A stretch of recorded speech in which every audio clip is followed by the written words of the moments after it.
Oh, I don't know what that is in Fahrenheit, actually. Height. Is it around 100 Fahrenheit? That sounds so hot. It 100. is. Yeah. 80 Fahrenheit is considered hot in a lot of places. Nice. It's supposed Well, to it's... get 93 today. Ooh, okay. Yeah, yeah. We I'm might going overlap out in summer. I'm going out Saturday, and let me see what it's like then. Ugh. 95. 95. Almost 40 degrees. Nice.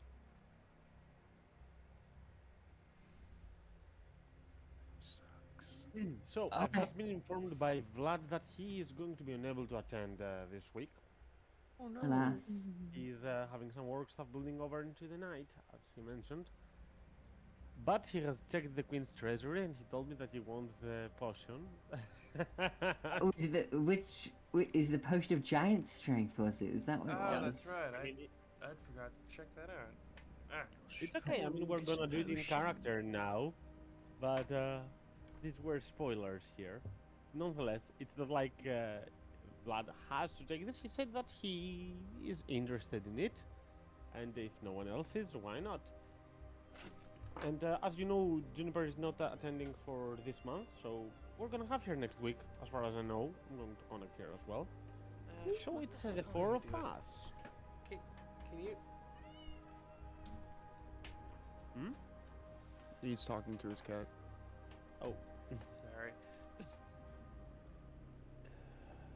so I Wait. think I did The hear lady all of did you. that thing where her being- claws got stuck in something and she was yelling at me to help her out. Oh. It Never used done to that happen a lot before. to my previous cat. The cat that I have now is more powerful. She cannot get stuck. More powerful. Go It is. I made it. He just if his claws, it's a male, get stuck in something. That something is probably messed up afterwards. He can destroy it and throw it away. I don't know. He's muscular as a cat. It's impressive. I'm sorry. That's just the way you said that was really really funny. I'm gonna go heat up some food. I'll be right back. Okay. I just looked at that potion of giant size. That's incredible. That's really cool. I thought Yeah, I we're- thought I knew what it was, but this is not what I thought it was. I'm hoping that in the end of this arc, we're gonna have a Godzilla versus a kaiju fight with the poison of giant size. or something. Absolutely. Yeah. We just need to remember that it's 20 hours. what is it? What is it? And your current hit points are doubled. That's what I need to remember. Current hit points are doubled. Hit point maximum and current. Yeah. It's just, it feels like one of those potions that you drink, in the middle of a really tough fight, but yeah, if it's only a current and maximum and not like you just get healed and stuff. Yeah. Yeah, This should be doesn't done seem with- like a Do it in at a the start of fight the fight. potion because it's 24 hours. Oh yeah. Yeah, it's like now the raid begins. Let's drink this. Yeah. Stealth roll failed. Chug the potion, you know? I mean, even if it didn't fail prior to drinking it, after you drink it, it will surely fail. No, because we're sneaking up on a mountain, right? So you could just pretend to be a hill, a small hill, We're like one of those cloaks from Lord of the Rings and pretend to be a rock. Just a large boulder slowly moving. That'd be Funny thing such I a realized cool about the item. potion. If you look at the first sentence, it says that you become huge if you are medium or smaller. If you are large, nothing You happens. just say like that's weird. Why You are wouldn't too it make you small for this? bigger? Yeah, you're too big. I'm sorry, you're too big while still being smaller than what I'm gonna change you to. Yeah, I that's cast strange. enlarge on his lad. Is it because of the mechanics, like because of the strength 25? Like, do large creatures have a I easier don't chance know. of getting to them? Probably its intention is to not have wild monsters that are already large drink it.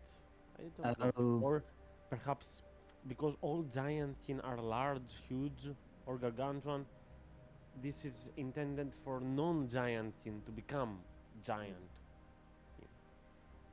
Perhaps. I mean, these are the official rules. Some of those, we just don't use them. But it doesn't matter for this. Nobody is large here. Is it? Dude, I'm looking at the potion, and fuck the potion. The rogue's mantle is just insane. It's indeed quite. Many items here are quite strong. But why don't we see them in character? Just to go towards that, last time we had a meeting with Queen Avella of Avelia, who will lead us towards the way to the throne room. To Erika.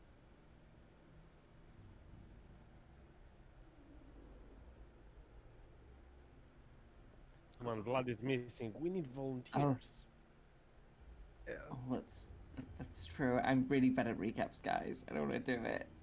I was It's in and out of the alright. session last session, so I cannot do it. Jeremy, save us. We met we met Queen Avalia. No. We after, Sam had tweaked out and ran for the fog or whatever. We sort of came back.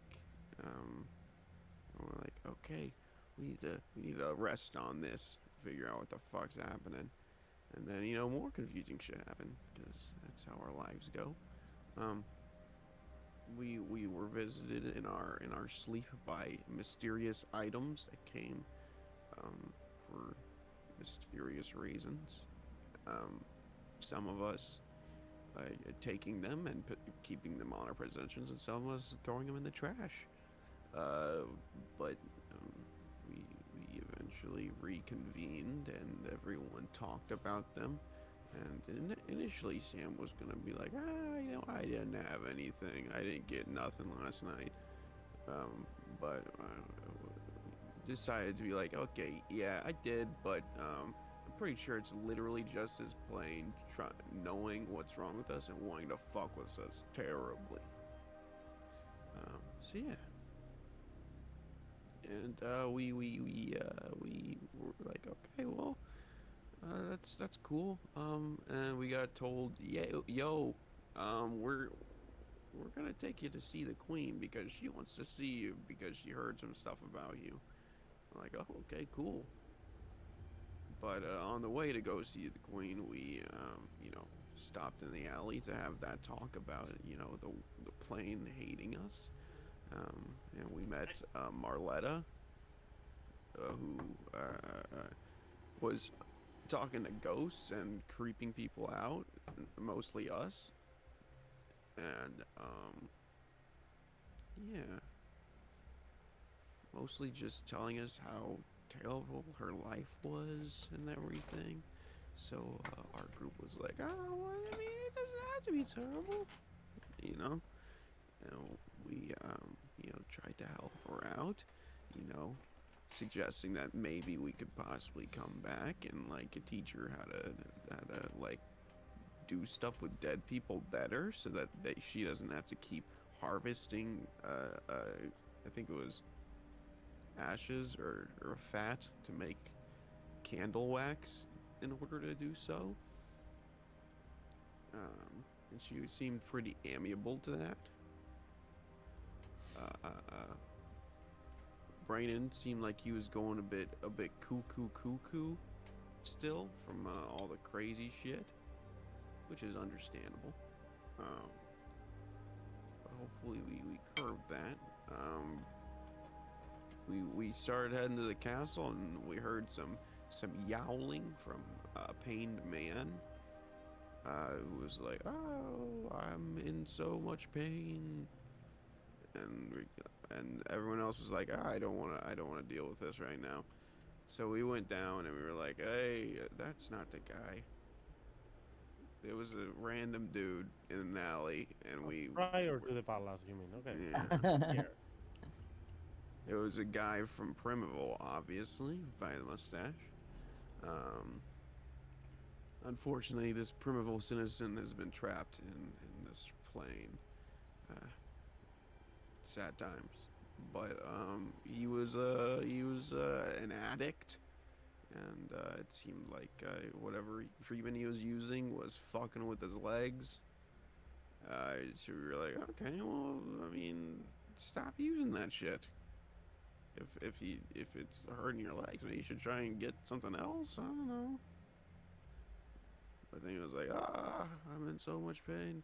And we offered, oh, okay, well, I mean, we could help you, I guess, you know, do some healing or something. And then instantly he became like a clingy girlfriend, like an Ogvar sort of, and was demanding that we would, you know, just continuously heal him while he gets fucking wasted every so often.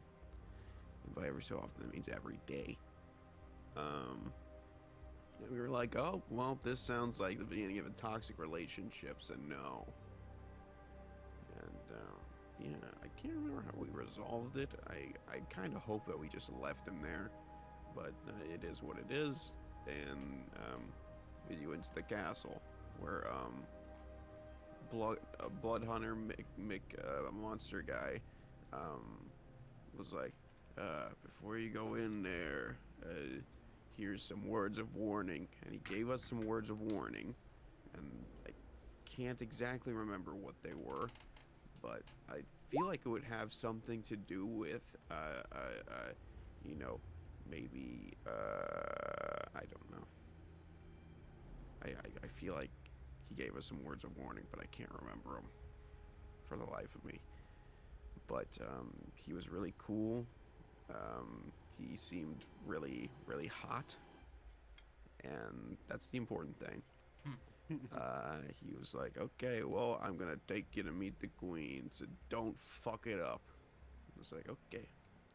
So we walked in to meet the queen, and she was like, I'm Queen of Ella. I'm Queen Nina.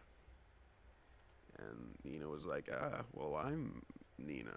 And she's like, yes, I know. That's why I called you here. And, yeah. Like, Nina and Nina, you know, had a great conversation as they verified both of each other's identities. Queen Nina speaking about things in Nina's past that no one else would possibly know. And Nina revealing the earrings that she had. The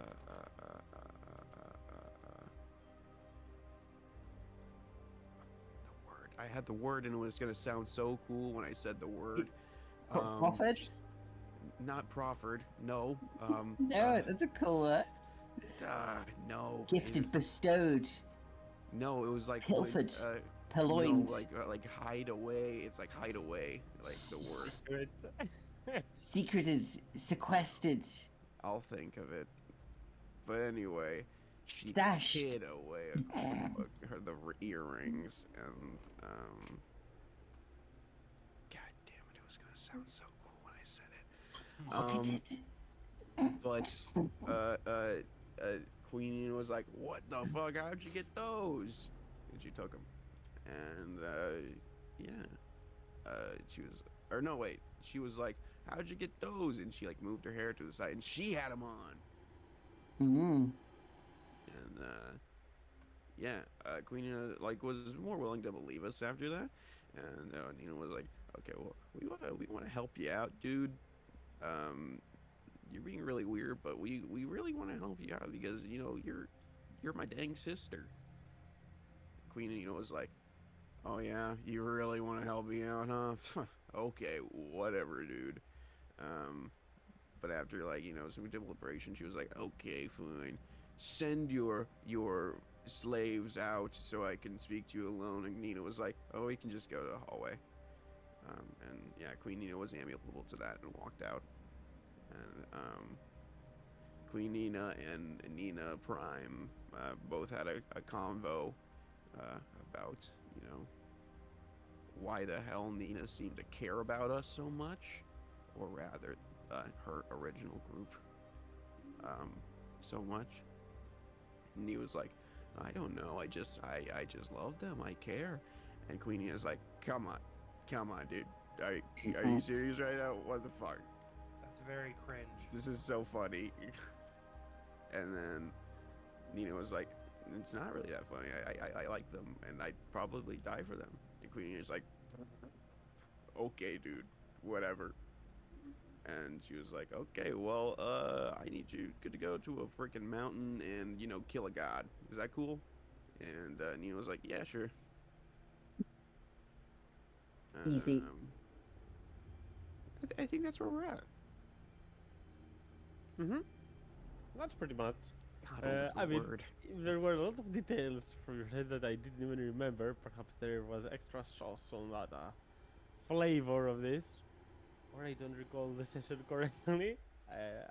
But nonetheless, not only the just a lot more details are there, and I will only add that at the ending, it was Queen Nina that told you that if you are to take such a big mission under yourselves, perhaps we should all first pay a visit to the treasury. I'm a Oh. queen, you see. After all, I have some nice objects lying around, waiting for a good user. Nina is going to nod confidently at Queen Nina, and she, rubs her eyes with the back of her sleeves, starts to like regather her composure after, quite a long, tearful conversation on her end at least. She goes, that would be really helpful, for killing a mountain and stuff. Literally anything that you have would help.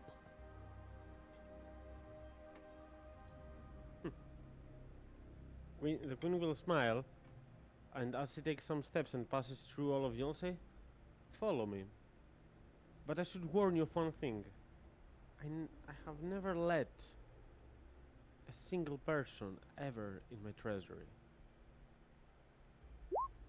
And if I feel that there is any judgment coming from you about any of the objects there, I will retract this proposal of you taking some gifts. Am I clear? Very well. Nina neither nods nor shakes her head. She says, what about positive judgment? What if we're like super impressed? Is that okay? Queen Nina will nod and say, "Come along." Nina nods. And she like just takes puts her hands into Locks and Juniper's and like pulls them along with a reassuring nod. Once more, the group you will find yourselves at the palace corridors, and actually quite close to the throne room. You're going to see the queen just pull out her arm, her right arm. No locks included in this, no keys, just magic to enforce an arcane lock open, as a big door will open up and reveal tiny treasures. Bitch. Some weird stuff being there, a lot of golden and shiny objects, a lot of things that do not seem to have a lot of material value, but perhaps some sentimental, or some others just being peculiar enough to gain the interest of the queen. And of course, there are some objects that seem to be enchanted by magic. The queen will start moving around and go to some objects that do not seem like shots. As she will get a small pendant on her arm, say, "This is another missed talisman. These talismans are not exactly magical, but they are probably the most important things that one could find around here. I'm I- dating this for you because I do not believe that you could be able to recognize this. But other than that, there are a lot of things that here could be of help. I have a lot of arrows that seek the blood of your enemies, speeds that, boots that can increase one's speed, potions that could increase the size of someone to gigantic, a rod that increases the potency of necromancy too, but mostly flaming spells. And I have this mantle that can make even the most apparent person quite sneaky. Oh, there's a lot of stuff in here, and I mean, like Nina's like trying not to like overtly smile too wide as she just sees the plethora of just random stuff, miscellaneous tat. You know, she's not even all that focused on the magic items being pointed out. You know, it's just such a smorgasbord of items. It's quite nice to look at. And as Queen Nina lists the things off, she goes, "What, like, how big can it make us? Could it, like she just points at the potion that she was talking about. Can it make like, all of us really big, or just one of us?" As Quinn will smile, it's only for one of you, but it will make him big enough to challenge a hill giant in pure strength. Wow. And then like Nina turns and she looks to Locke and like smiles, and like looks a little bit like excited at the idea of just seeing like a kaiju Locke fighting a hill giant. But then like her eyes start like flickering, and then they go to Juniper, and then they light up even more, and then they go back. Then they go to Sam, and they light up even more, and then they go to Lupa, and it's been it's been a little while since Nina's eyes have lit up as she imagines like a giant Lupa. Goes, okay, well, I mean, I only heard you talk about that one, and that one sounds amazing, Queen Nina. Like, It is. As she says so, she will approach you. And she will nod you towards some rather mundane objects, some masks in the distance, some glass bottles filled with just alchemical compounds there. She will say, "See this mask? This belonged to a clan of Goliaths in Nandgarth. I don't know if you've been there. It's on the north side of Gruven. Those alchemical compounds, Gnomis alchemist from Skargnes. You cannot imagine how good technicians they were. A lot of those things are from Gruven. Unfortunately, not many magical ones. Have you yourself been to those places? I imagine our timelines might, have some overlap." I mean, I was born in Groven, near Namard, but I've not been to those places. No, I haven't really had the opportunity to travel much. Mostly Namard, Ironhaven, the Magic Islands up north. Just the usual for me. I mean, those places sound really Wait neat, a minute, though. wait a minute. Did you say islands? Yeah, like the and then Nina, she turns and she starts pointing at Brayden, and she starts clicking her fingers. She's trying to remember the words. The Yeah, magic. Do you... sorry, this is important, but...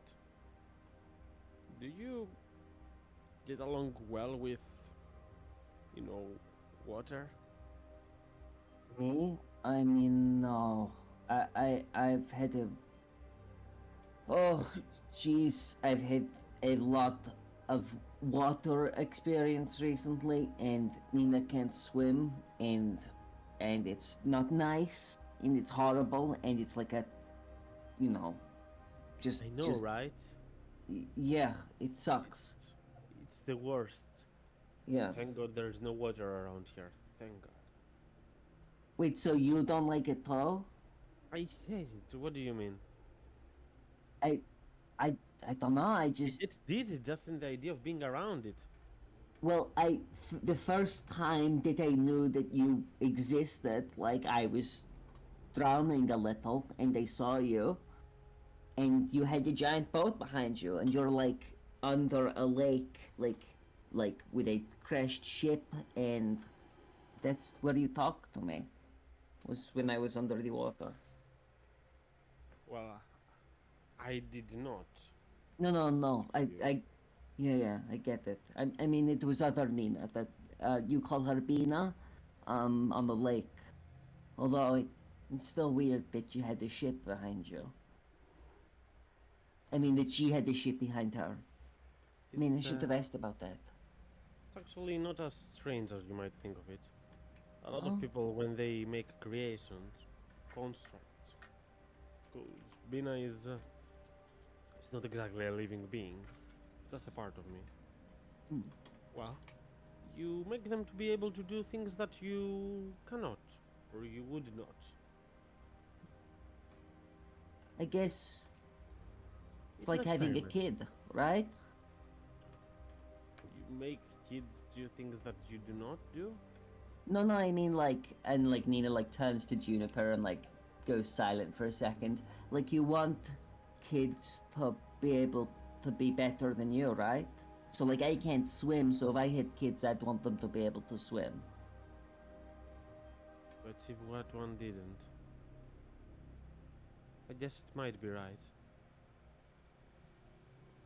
I don't know. Well, Parenthood is not one of my strongest and most relatable suits. I mean, you say that, but you know, like you just said with Bina, you made her something that you weren't. You made her a little better. She can swim, you know? It's a nice thing to do. She's not better though, she's just a part of me. But I Different. do understand where you're going with it. Mm. Interesting. It makes me wonder. You never actually got to engage the combat with your parents, with our parents. You get it. It's confusing, right? It's really confusing, and I barely get it. But But no, nonetheless, yeah. So, where the parents are, you know what? I'm just gonna go with our parents. Okay, I'm just gonna go with that. Were they supportive? Victor and Trulali they were, they were nice. They tried the best. They did as best they could, you know? They were quiet and we didn't talk much, but when there's nothing to talk about, there's nothing to talk about, you know? But it was all a lie. And I mean, if you have learned earlier about the death of your sister, that you were just lucky to be alive, would you confront them? Wouldn't you? I would, yeah. I, it's upsetting and it's sad and it's confusing and if I'm honest with you, I can measure how much I've thought about mom and dad in minutes in the last few weeks. I've only yeah I've been trying not to think about it, you know. Maybe when I'm back home and I can unpack everything, then I'll yeah. But right now it's all really confusing. I don't know what to think and I don't know what to feel and as horrible as what they did, I mean they didn't kill me. They had love to give and I got a little of it and I guess I'm grateful for that. I don't know. Give me an insight check, Nina. Yeah. Nina herself, yeah, she just looks confused and conflicted. She just like, you know, 24. You understand that Queen Nina, even though she's keeping a quite good poker face, to your eyes, after all those words, she might seem a little bit jealous Yeah. hearing all this. It- I I wish it was don't- different parts, but sorry, hey, family's It's just okay. a rough topic for me right now. You tell me. It's strange though, I mean, that even an evil person can love someone the same way that a kind person can be able to do cruel stuff. I guess people are complicated. People It's are. something that I've already known, but you get to realize it more by the day. The thing I realized a long time ago is that evil, and Nina says with like her fingers quoting, is just a word. And while some people are happy to just, you know, value someone, weigh them up based on just that single little word, Nina's always thought that it's a dumb one. You know, people are just people. There are no good people like there are no bad people. We're all just little balls of chaos, and like what happens happens. And people might change, people might not. People, Nina's done some really bad shit that people would call evil, and yet she helps out as much as she can, you know? I mean, it depends on your attachment to something, you know? For example, if you have a friend that you rely upon quite all the time, and he's there for you, assisting, helping, if something bad occurs and they are the culprit of it, it would be one approach to scold them and another to protect them from the ones that would want their harm after that. Maybe. But, you know, people are confusing. Maybe one bad thing they do, you do that. Maybe another bad thing, you won't. People think too much about evil and good, is all I think. You know? It's quite obvious that evil and good are subjective. It is true. Everyone knows that and everyone accepts that. Of course, there are clerics that would tell you that doing this thing is evil, doing that thing is right. But even that is subjective because it depends on what deity they are following, and depending on what they follow, they see something else as evil and something else as right. And what they say as evil or right is not actually evil or right, it's more like this is a means to go to the afterlife of that deity, and this is the means not to go there. So Totally. see, You get it. everything They just want you to do what they want you to do. everything That's all. sucks in general, you know. Lots of things suck. There's But, there's just one that- rule, okay? Let me tell you. There's one rule. Nina has been going by it for a long time, and it's really working really well. It's don't be an asshole. That's it. It's that simple. Like, if you think that you're being mean, you know, maybe not. Don't. And you get friends, and friends are cool. Like, look at this guy. And Nina turns and she gestures towards Samuel. Yeah. And she goes, he is tiny, right? He's so small, and yet he's so fast, and he can like walk through walls and he's not really alive or something. I don't know. He's just this really neat dude, and he probably wouldn't hang around if we were assholes. Right, Samuel? I mean, I guess not.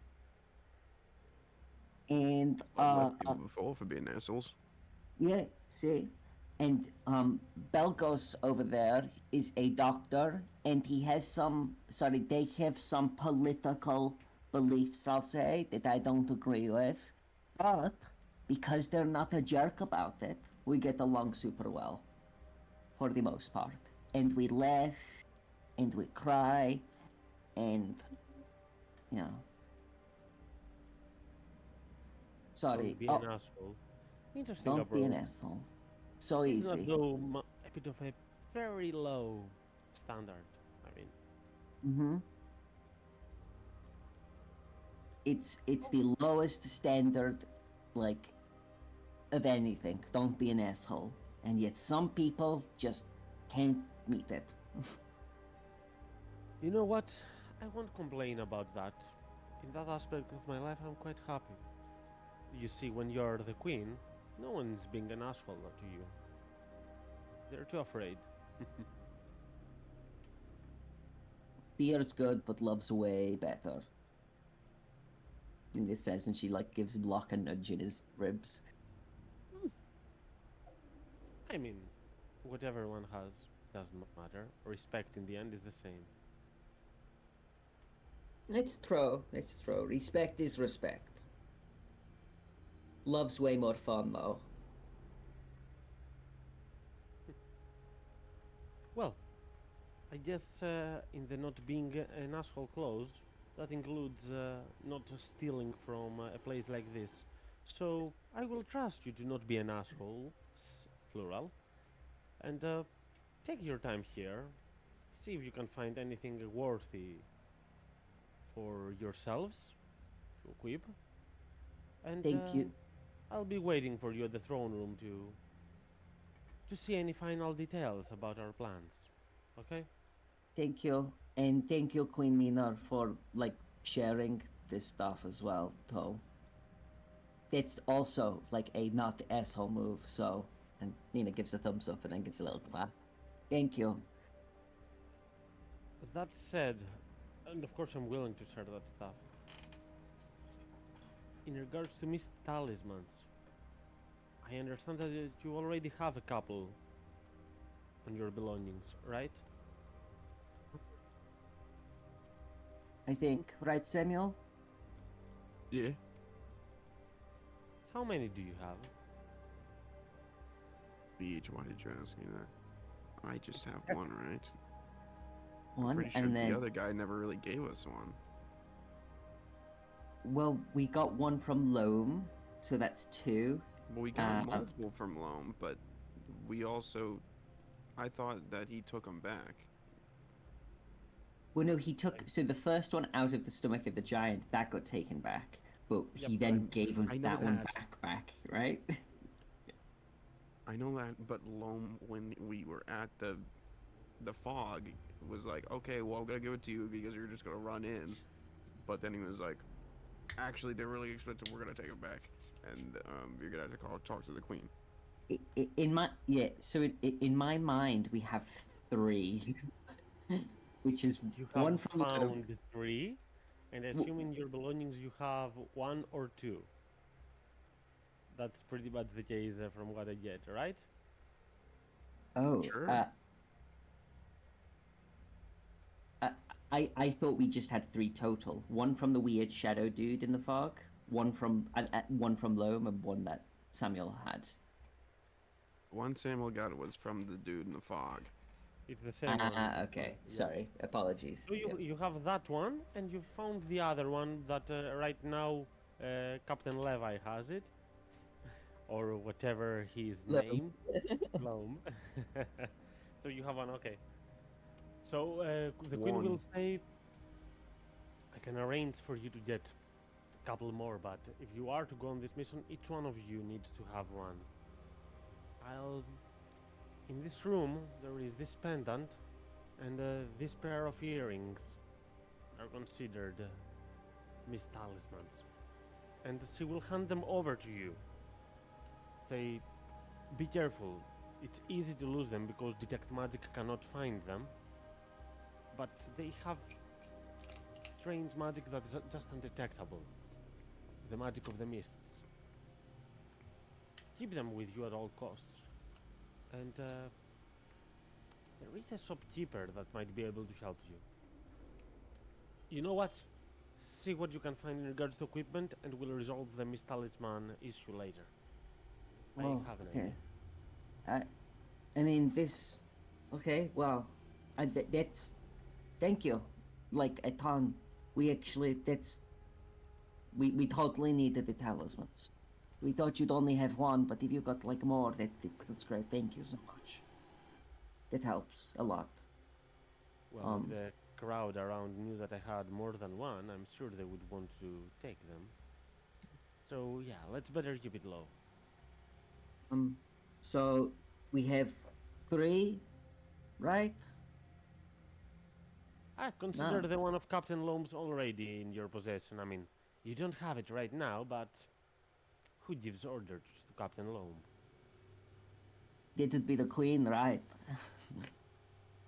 Nina will Me. wink as he exits the room. Wow. Okay. So we have 4 talismans. Is that right, Samuel? You have 1. Queen Nina just gave us 2, and Loam has 1. So that's 4 total, right? Sounds about right. Okay. Well, I mean, and we need how many? 1, 2, 3, 4, 5, 6, 7. We need 7.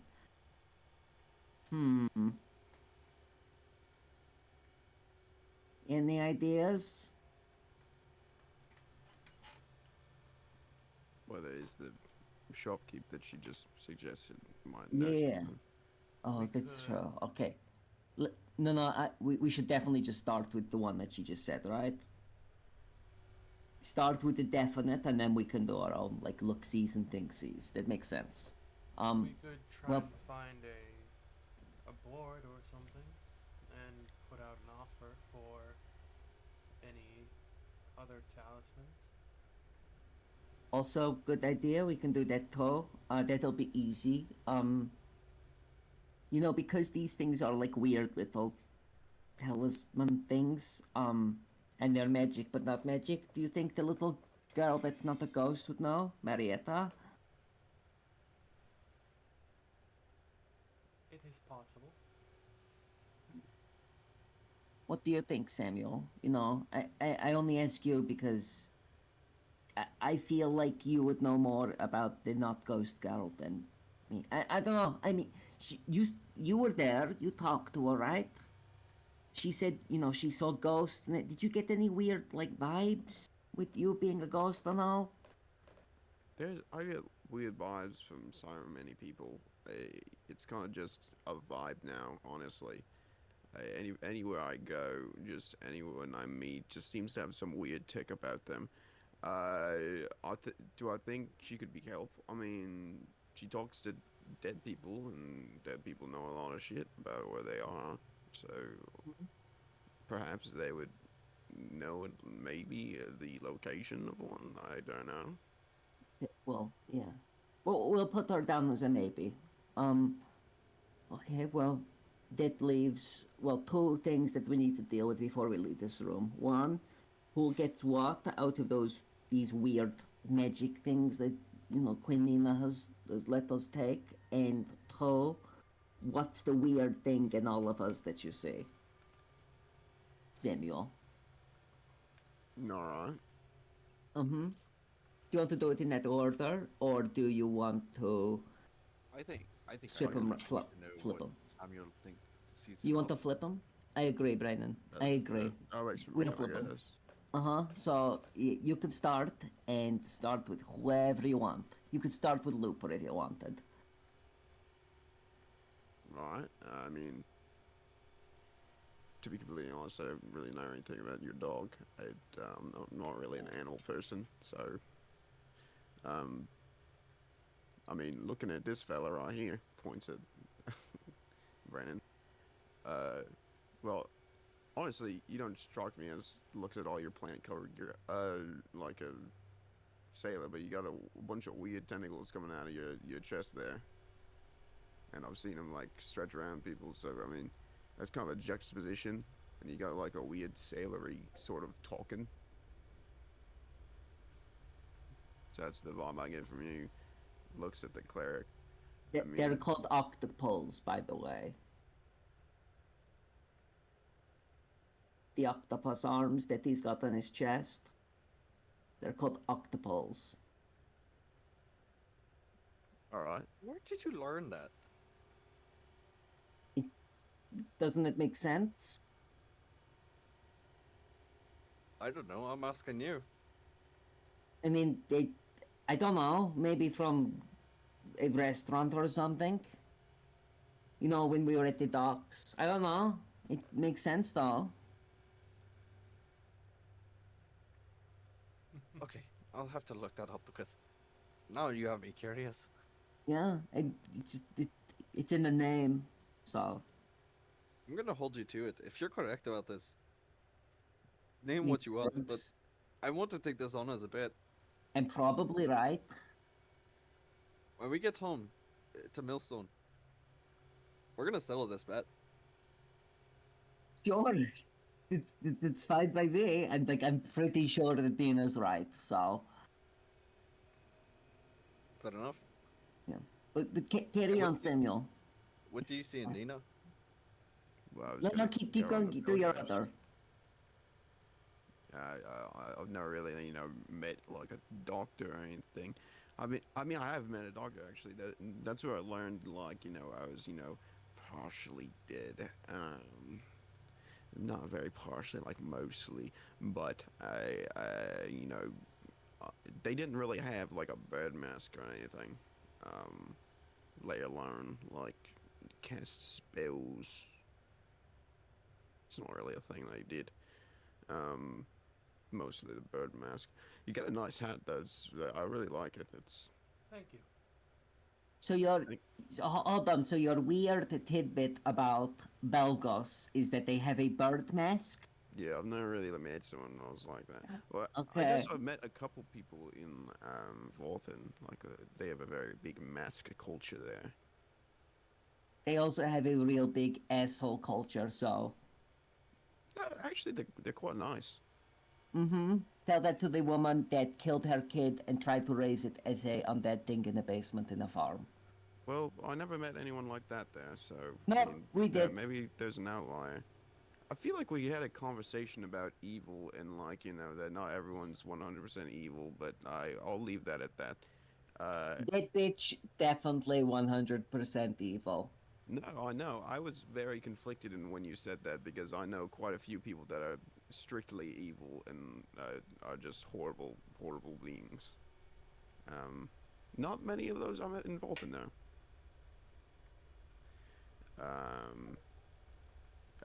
Mrs. Kara there.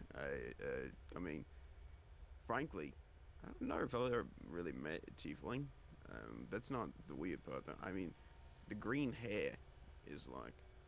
Again, these are not like oh, well, I don't like groan about you like in the back of like a room or anything. Like these are cool things, but they're weird. I never met someone with like green hair naturally.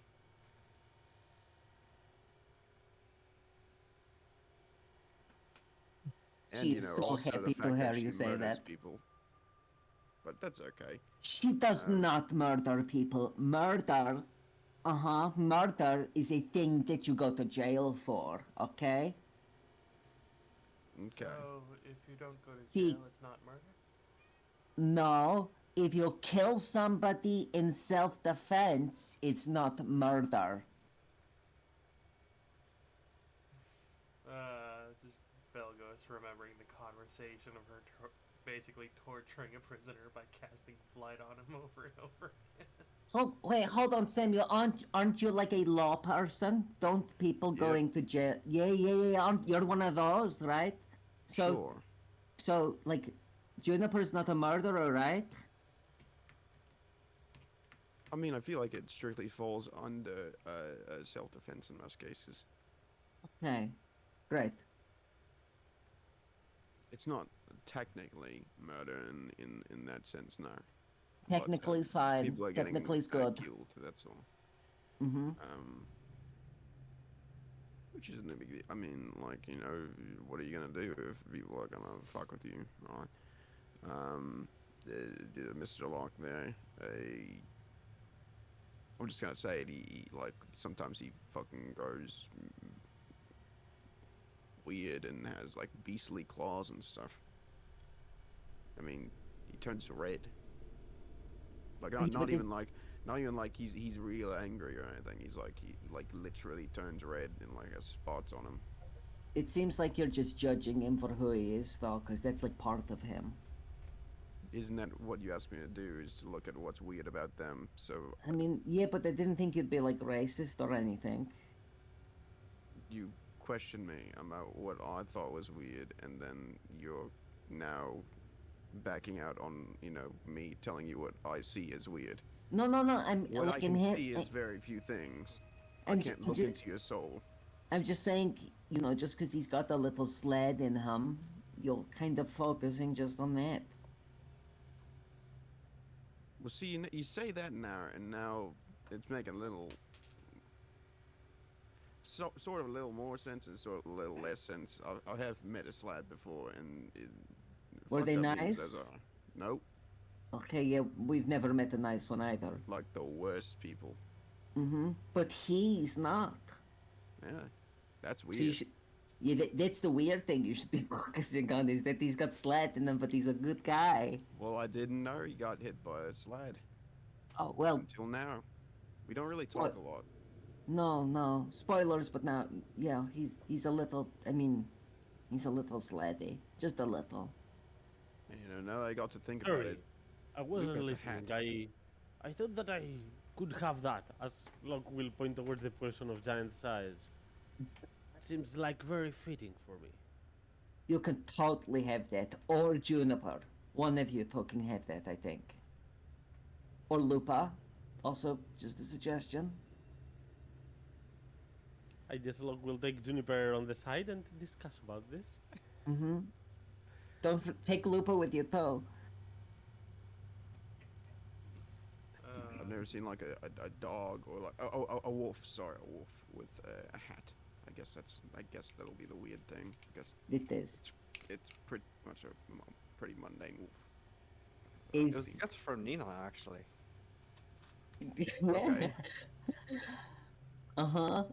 And I appreciate it every time I see it. Also, is Tristan is Lupa wearing her socks right now? Her snow socks that Nina bought her. No. No. Every time I've asked this, you've said no. Because she doesn't need them. Every time I've asked, she said no. And Nina like looks She down at doesn't me, need them. and she goes, and you'll note, Samuel, this is how bad of an owner that Brennan is. She doesn't have her snow socks on, even though it's snowy and cold. I mean, not here, but it was where we were. So, She was bred It's- for the snow, Nina. and I was also bred for the snow, and I still wear socks sometimes. I guess Lupa's just much tougher than you. Kind of got you there, honestly. I mean, Lupa doesn't wear shoes either, so maybe Lupa's just a little crazy. Yeah, she's the crazy one. Mm-hmm. Needs to cover her feet. Yep. I mean, Lupa, what if there were loads of caltrops on the ground and like Nina like kneels down and she just starts trying to explain to Lupa what caltrops are while Samuel continues? Lupa's just twisting her head side to side. Like just like sit like one of the first times just like sitting, not really paying attention to Brayden, and she's just like trying to. She notices that Nina is trying to talk to her and just cannot help but tilt her head side to side. Nina's just like on her haunches, like pointing at the floor and just making spiky things with her fingers. Just, yeah. carry on, Samuel. Just like, what Mm, the hell oh, are you talking about? Right. There isn't like a whole lot of weird things about you, honestly. Even like the whole making a big side thing. I've seen that before. But I guess the weirdest thing is like sometimes you ask questions and then when I give you the plain answer that is like the most literal interpretation of what you just asked, you act like it's some sort of insult or something. I don't really get it. And like Nina like turns her head to Samuel and says, "What? Nothing. That, no, you got to do me too." No, it's okay. Really? You're going to do the whole group and you're going to skip me? I literally just did you. You sure? Could you do it again? Sure. Thank Sometimes you. you ask questions, and then when I give you the most literal interpretation of what you said back as an answer, you look at me, and then you ask me other questions that make it seem like I was trying to be an asshole or Okay. racist. I mean,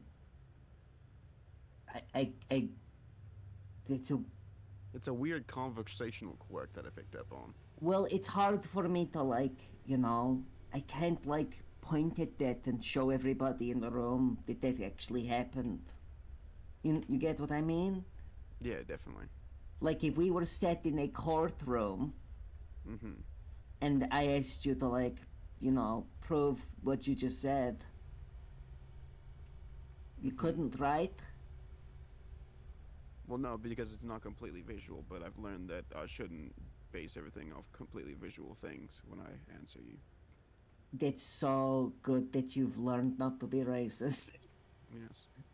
I'm so glad. I'm so happy. It's such a step in the right direction. That's fantastic news. Um, uh, but it's really nice hearing what you think about us all. Do you mind if, like, we do you?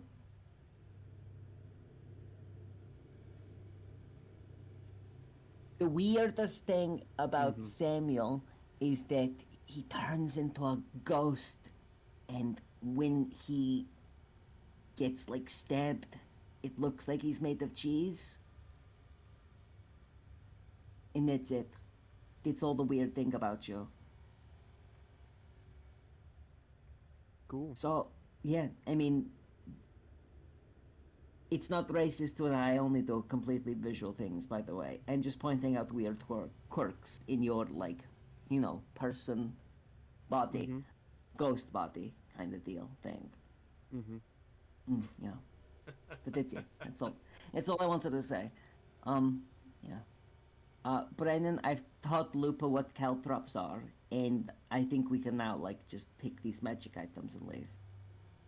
Brayden's gonna use speak with animals, and look at Lupa and says, "Did she actually teach you what caltrops are, or did that completely pass over your head because you couldn't understand a single word you were saying that she was saying to you?" And She's just like, I already knew what caltrops were. You taught me when I was like 2. yeah, pretty much. I don't know. I've never voiced Lupa, so I'll let BG do it. But pretty much yeah. Has BG ever voiced Lupa? Yes. Well, I know Brandon has done it at least on 3 occasions. Have I? So Brandon's runs. That's great. You I have, don't think like, ever had directly. I think that Brennan a lot of the times talks with Lupa and translates what Lupa said, but Brennan usually doesn't roleplay Lupa directly, from what I Yeah, remember. I don't Yes, think I've but ever he's done her it on 3 voice. occasions is what I'm saying. Especially Okay. when you've asked Fair. BG to say what he's saying, but then you wanted him to say something different. Oh, all right. Um, Fair. fair. That sounds like me. But anyway, yes, no, Lupa definitely like is kind of like, oh, that's what she was saying. kind of thing. But yeah, she already knew what caltrops were. Wow. Well, yeah. Nina just isn't aware of that conversation, so she's just turned to look at the magic items. She's like, So Brayden will just kind of like look back at Nina and he says, "Yeah, you didn't teach her anything. She already knew what caltrops were." uh-huh. Well, that's good. I mean, it looked like she was learning. Maybe she picked up something else. I don't know. Not a word. She didn't Maybe- receive a single word you said to her. Or maybe she realizes now why Nina bought her those thick socks, you know? Nope. Caltrops would hurt. She still questions me on why she needs those. I mean, I've literally never seen her wear them, so maybe she just doesn't know the benefit of them, you know? Might be. You should let her try them sometime. Because I know she can't put them on herself. Maybe maybe next to the fire when she needs to be nice and cozy. Just an idea. Anyway. Locke and Juniper, have you figured out which of you want that potion?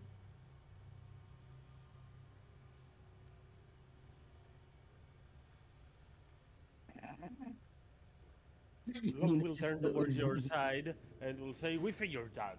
I will take it." Okay, it's great. I mean, we're still figuring out all these other things. Brandon, do you want those arrows? Those seem like totally up your alley. I figured I would have been assigned them.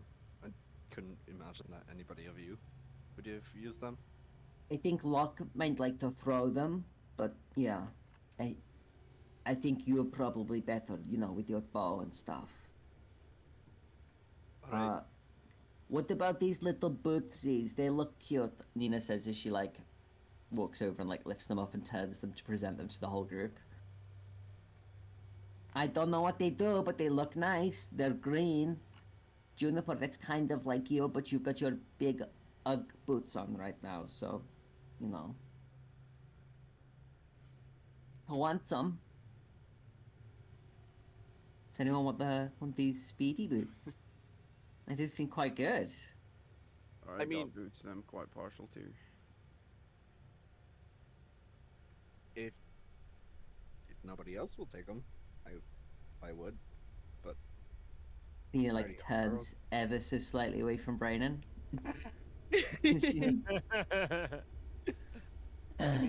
Juniper has the boots of the Winterland, so she cannot have them. She already has boots. Samuel, you said you were partial. Is that the word you used? Partial. Yes, so these boots I'm currently wearing. Oh, to the ones you're. What are the boots that you're wearing right now? These are a bit of some mischievous sorts of boots. It's the boots of Force Tracks. What do those do? Well, it does this really cool thing where I can change my footprints to look like any other creatures of relative size. That's really cool. Oh wait, oh yeah, no, totally, because because we were looking for chicken and we were hunting you down. I remember now. Yeah.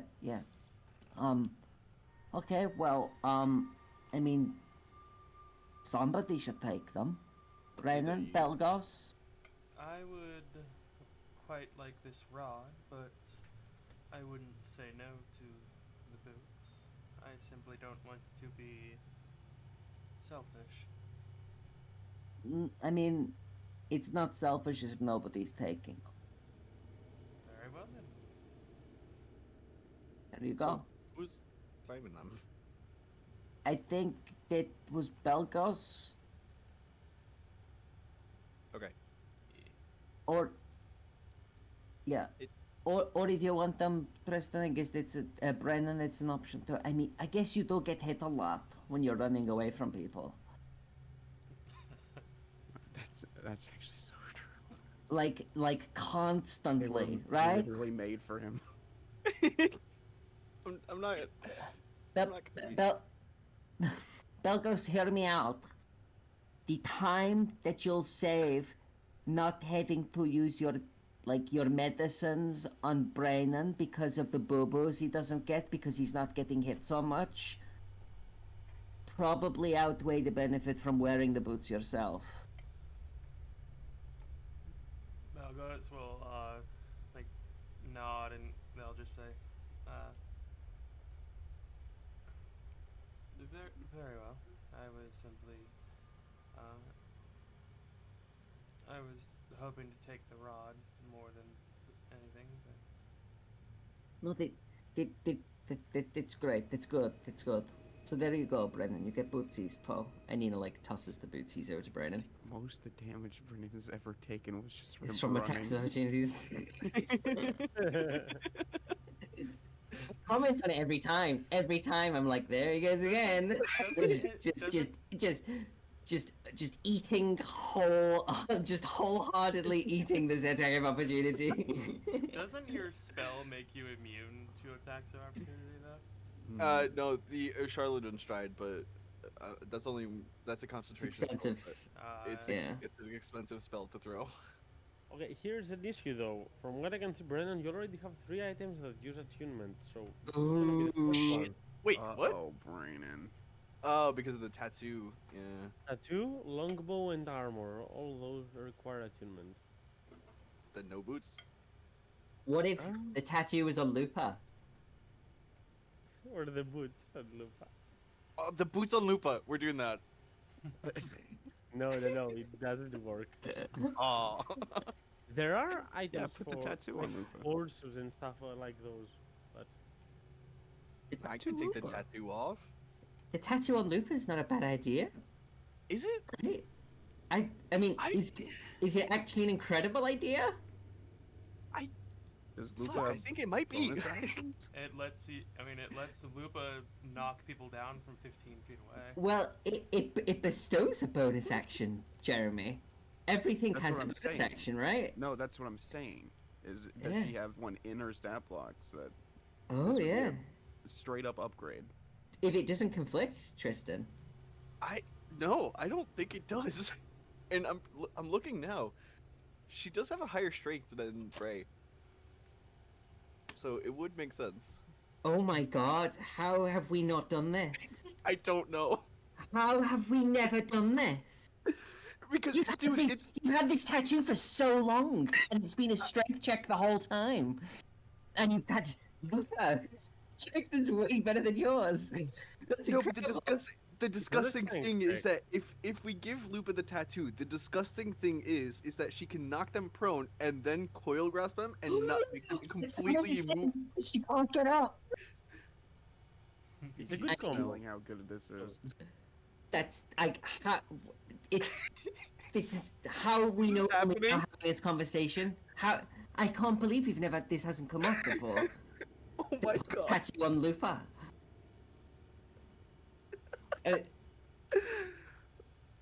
I Oh, guess this has to happen. Shit. I mean, Brennan now you- feels bad because he has this amazing artwork of Brennan with the tattoo. Yeah. Well, Just you so can you still know. have that tattoo, right? It's yeah, I just think I'll massive. just make the Oxford- I think I'll just make What? the Lupa is permanent magical. tattoo, but fuck, What how is it? have we not thought about this? I don't know. I really I don't. moved the Kraken Will do scratch it. tattoo on Thank you Lupa. for following I guess. fluently, smart. Oh. Yeah. Thank you. Well, Brainon's got to come to the in-character realization that he can do this. So, there you go, Brainon. The item shows on the tattoo attunement process how to do it, this act, and to move the tattoo on Lupa. So it is very much possible to do it. That's... I guess that the rest of my time is just spending it tuning the tattoo to Lupa.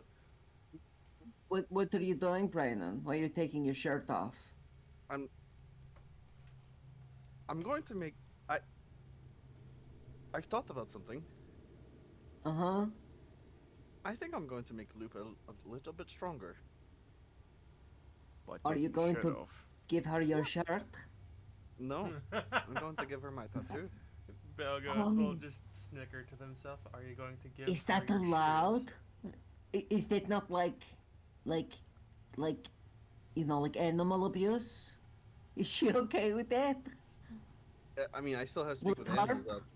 Yeah, still but, have I Speak mean, with Animals up, so I'll ask Lupa.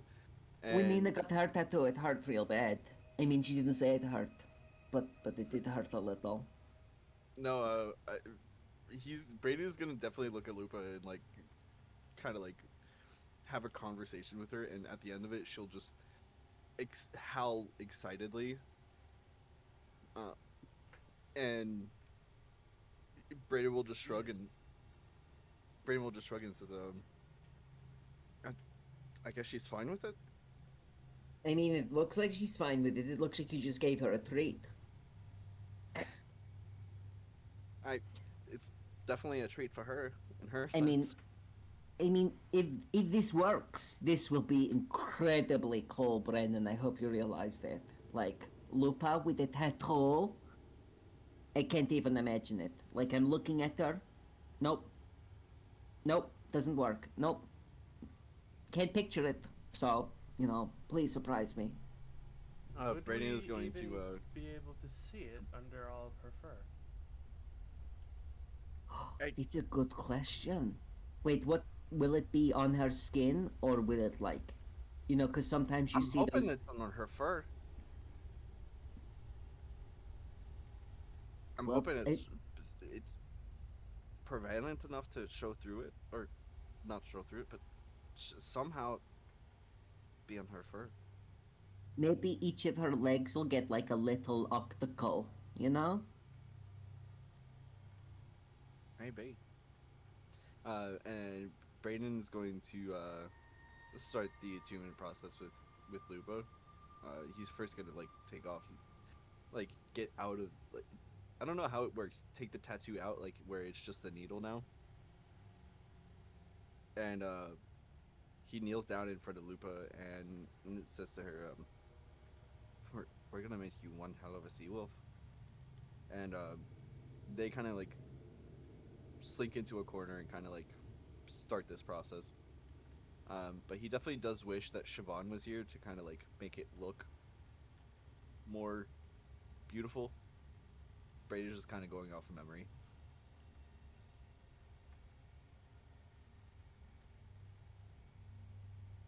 Did Siobhan print him out like a stencil, like a tattoo stencil? Well, he's had it for so long, he knows what it looks like. That's true. That's true. Magical. It doesn't have to require a stencil after the original creator has done that. It's okay. It just appears. Oh, I just saw the Kraken's grasp tattoo go into the Lupa folder. That's really nice. That's just insane for me. Wow, that's amazing. All right, and okay, well, I mean, Brennan, while you're set down over there, if you could just like pay attention to me for a second, and like Nina turns around, she turns back around, she's holding that mantle, she's got it draped over her arms. She says, "Okay, weird cloak, smells of." Nina gives the cloak a sniff. Does it smell like anything, PJ? I'd say that, not really. Smells of dust and nothing. So, yep, it's good. Sounds like a me thing. Sounds like a you thing. I don't know what it does. You want it? I'll look at it. Here you go. And Nina tosses the rogue's mantle over to Samuel. I'll look at it. It's a cool cape with a hood. As you touch it, Samuel, you're gonna feel that it has this gloaming presence, like it moves a little bit on its own, and even your highly perceptive eyes are gonna like lose where it ends and where the shadow of the room begins. You understand? It's quite good. It's all stealthy occasions, like it's able to move around. Ah, it's fucking with my eyes. In a good way or a bad way? Like in a good way. I feel like It's if a good I put thing. it on, it would fuck with other people's eyes. Well, don't fuck with my eyes if you can help it. I'll try. I mean, I don't know Take if it's your- a thing I can turn on and off. Mm-hmm. Well, so long as you try, it's good. Great. Well, I mean, we got that. We got these tall little talisman things. I mean, Who's going to get which? We have 4, there are 7 of us. Who gets them now? Well- Who gets them later? For now, I think the people that should get them should be the people most likely to run off into the fog. So Samuel and Lupa, maybe? I- Lupa's I already look- I there. look at- Lupa, yeah, I It makes nudge sense. Nina towards Brennan.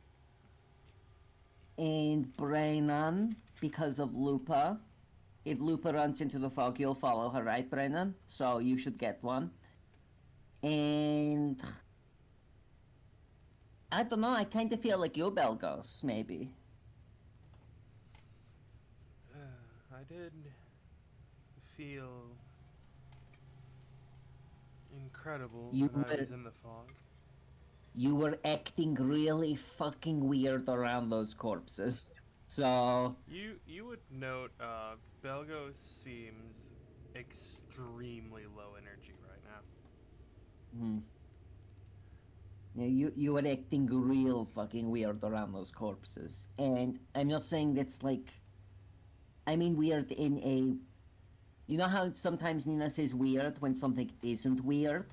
She just means it's like different is all. I mean, you were acting weird in a weird way. Like, I kind of thought something was wrong and then you snapped out of it. And oh, you seem a little down now, too. You're not like thinking of running off in the fog anytime soon, are you, Belgos? I'm sorry if I sound like I'm like making accusations or anything. It's out of concern. I don't like, yeah. I don't want you running off into the mist and stuff. I feel as though I would like to. That feeling was intoxicating, but right now I have other duties. Well, okay, well, it might be all of the stuff that Queen Nina has left for us and said that we can take. So, that's fine. But Nina has something that she wants to ask you guys. This kind of, I've been thinking about it for a day or two, and like, you all know I've had a really shitty couple of weeks. Really shitty for a while, actually. And I'm feeling way better now. I'm feeling great. I feel good. And I'm sorry that we haven't been able to enjoy things as much as I wanted to. But it's fine. What Nina is trying to get around to saying is that this place is really depressing and it's really sad, and I think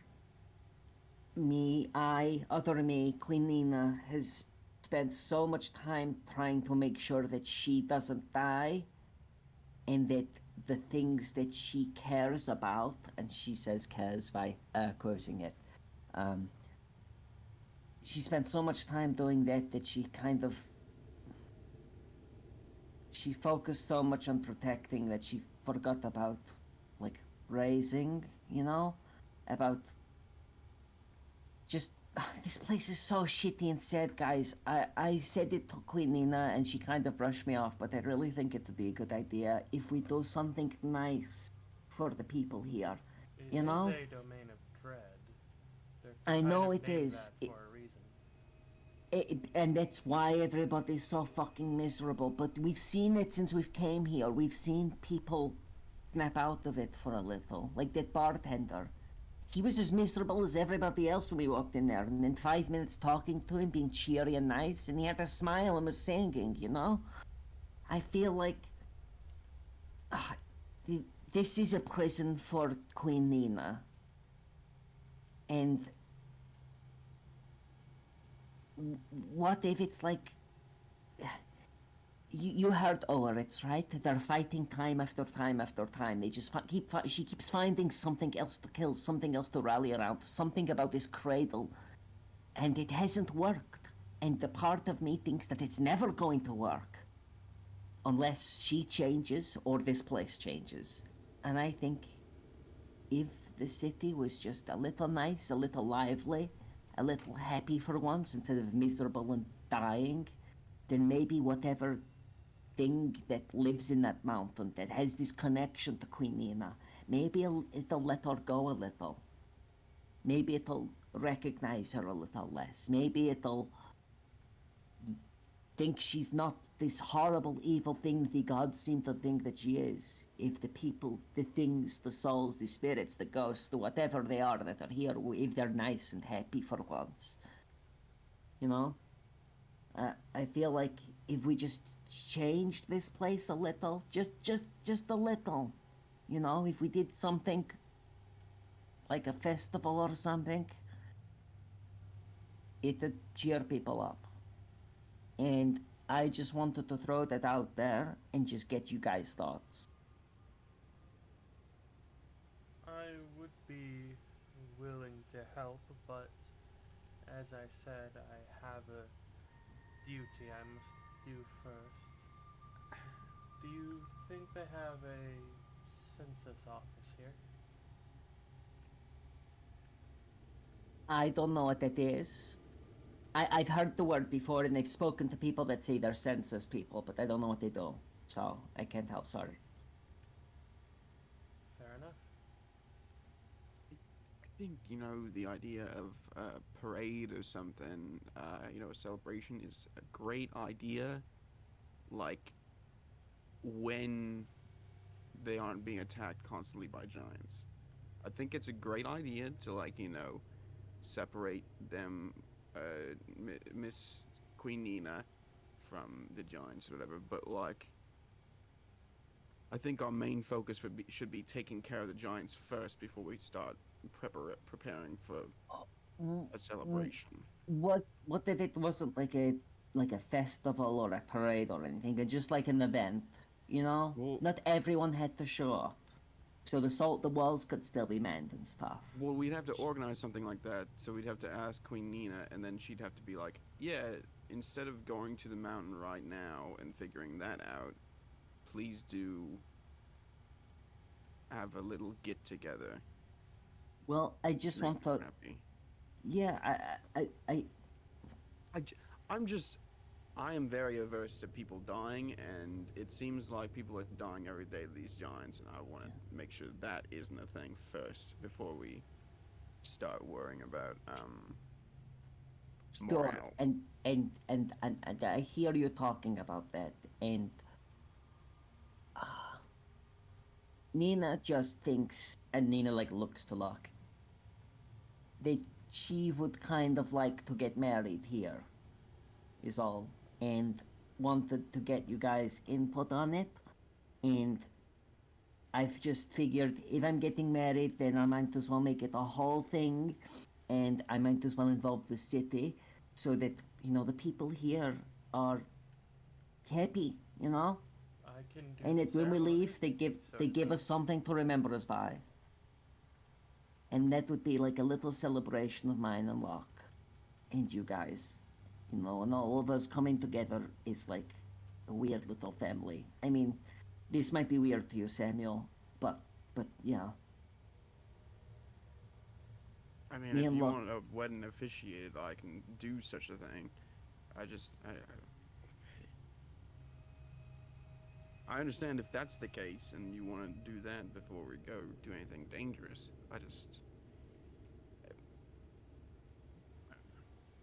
Sorry for speaking up. I'm sorry. No, it's okay. It's fine. That's fine. Maybe I'm bringing. Maybe yeah. I might be jumping the gun a little. I'll think on it a bit more, and you know, after we've gone and find all these tokens and stuff, we can decide before we leave. He says with like a smile, just a wide, warm smile and a nod. It's the last thing I wanted to say in this like little vaulty place. So we've split everything up.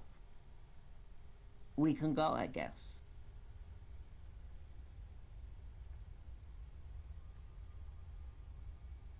Very well. Juniper and Ren- Locke will nod as well. I'll say, all right, let's go see what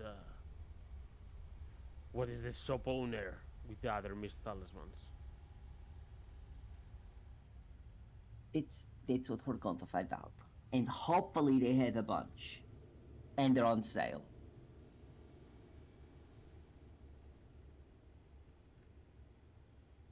Uh, As you open the door towards the throne room, the queen will greet you once more. As he says, I can see that the items have found their fitting masters, owners. They suit you. We spread them out as much as we could. Which I think we did a really good job of, actually. Yeah, Lupa over there, which is Brennan's wolf dog, she now has a tattoo, which is pretty cool. Tattoo? I didn't have a tattoo. Oh, no, Brennan, whole I did magic tattoo thing. I see. Interesting approach. Mm. Is it intelligent enough to use it?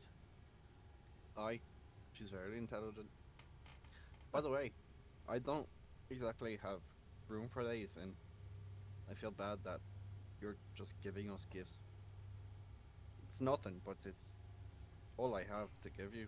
And Brady will just give a he'll just switch out the Bloodseeker arrows for like just 20 regular arrows that are in his spare quiver. He legit just doesn't have any room to place arrows, so he needed to clear some.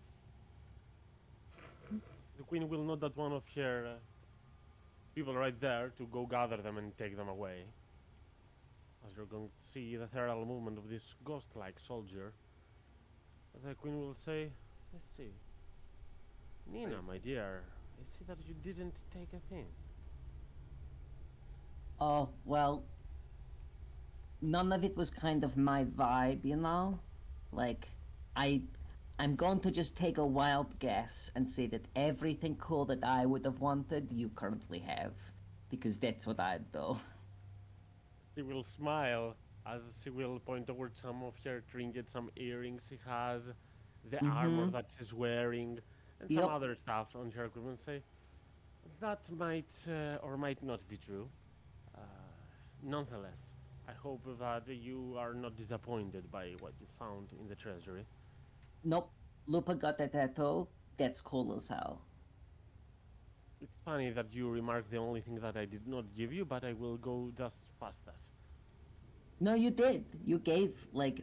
So, okay, so the way it worked is because of all the magic that actually, I don't know how it works. Brennan, you'll have to explain. He couldn't... I couldn't. I couldn't take on something because of this tattoo. It was blocking me from being able to use the equipment that you so generously gave us. So in order to do so, I wanted to put your gifts to good use. I gave my wolf a personal gift of my own. I understand. I mean, if a person was able to handle all of those magic items at once, you could safely assume that I would have them all on me. But, yeah. Each Yep. one of us is humanoid. So, limitations. I might not have got any gifts myself, but it's like Nina always said, a pleasure shared is a pleasure doubled, and a burden shared is a burden halved. So, you gave my friend stuff, that's good for me. So we all work out. I'm glad that you enjoy the gifts. Let us skip ahead to the next part of this. In the slum district, I call it like that, but really it's not that bad compared to what you might have seen in the midst of in the domains of dread that you visited. It's actually quite decent. A lot of shop owners. There are some beggars around, but nothing for you to be afraid of. There is a certain shop vendor that is quite renowned for selling strange things, voodoo dolls, weird rags, and creepy material in general. There has been a claim, which also has a couple of missed talismans. Now, have this, and she will give a scroll to one of your servants to hand over to you. This is a scroll that has my mark on it, that says that the Queen's Treasury will be able to match the price for those missed talismans, if they are truly there, so that you will not have to exchange anything for them.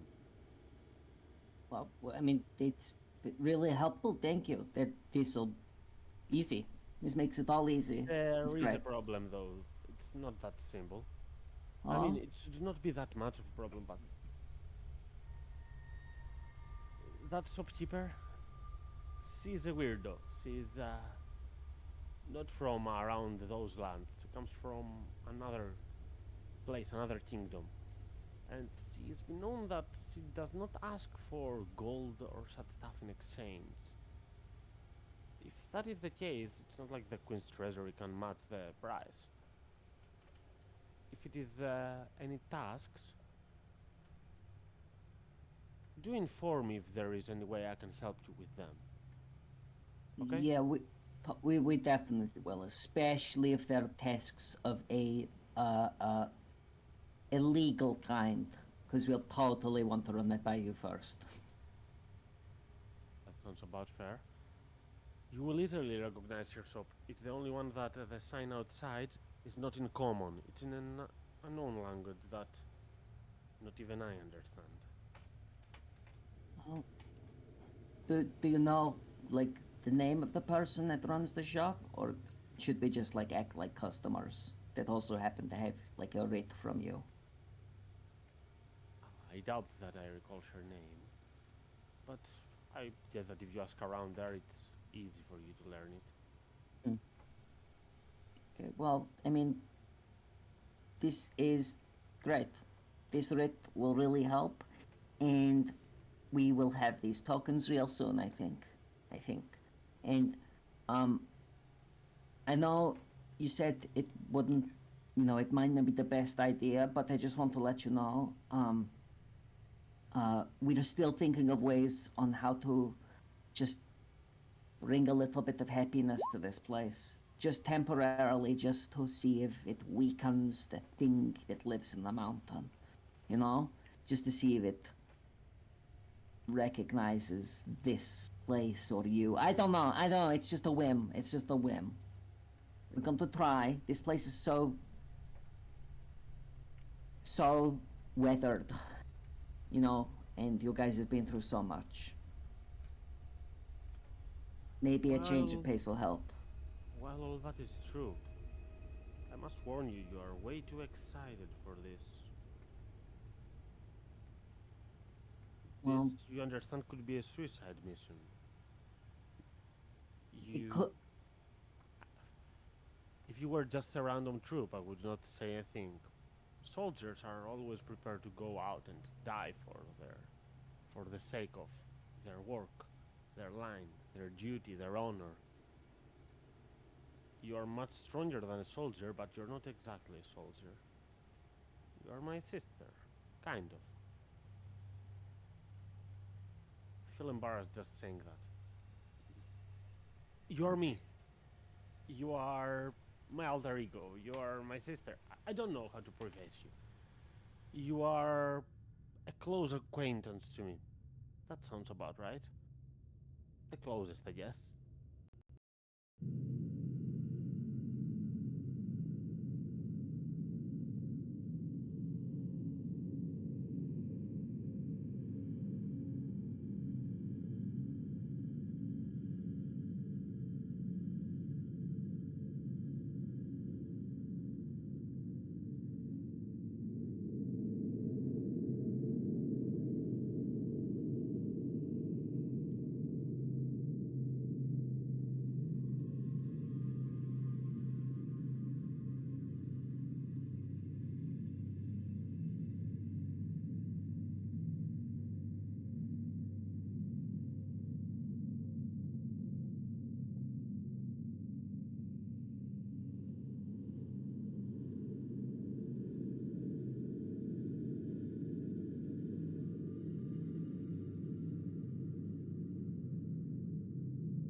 This is Vothanese.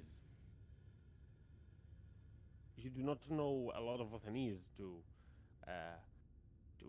know all the words, but you've done some lessons good enough to understand.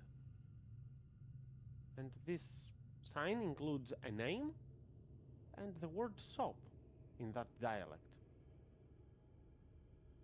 Do you all have any masks? What? Do you all have any masks? Do we all have any masks? Is that what you said? Correct. No. I can I mean, I can just put my hood lower and hide my face. No, That it's way? fine. Bray's gonna do it anyway. Just shadow, like his face is a shadow. No, you don't really need it. It's just masks are sort of a Volthan tradition. This Oh, shop's I- Volthanese. I have a napkin. You could like hold it up to your face. I have a mask. Oh. I mean, I don't, and I won't wear one anyway, even if I had one, so. Oh, here, Nina, take this. And Brayden's gonna bring his hood down. He has a green bandana on, and he'll take that off. It's like the bandana that keeps his hair back, in his hood. And he'll offer it to Nina. Nina will look at it with a look of disgust. You said it's a green bandana? Yeah. She squints and says, Green, Brennan? Red and green should never be seen except with some other color between. That's a rhyme about fashion. So, I can't wear it, I'm sorry. Suit yourself. I know.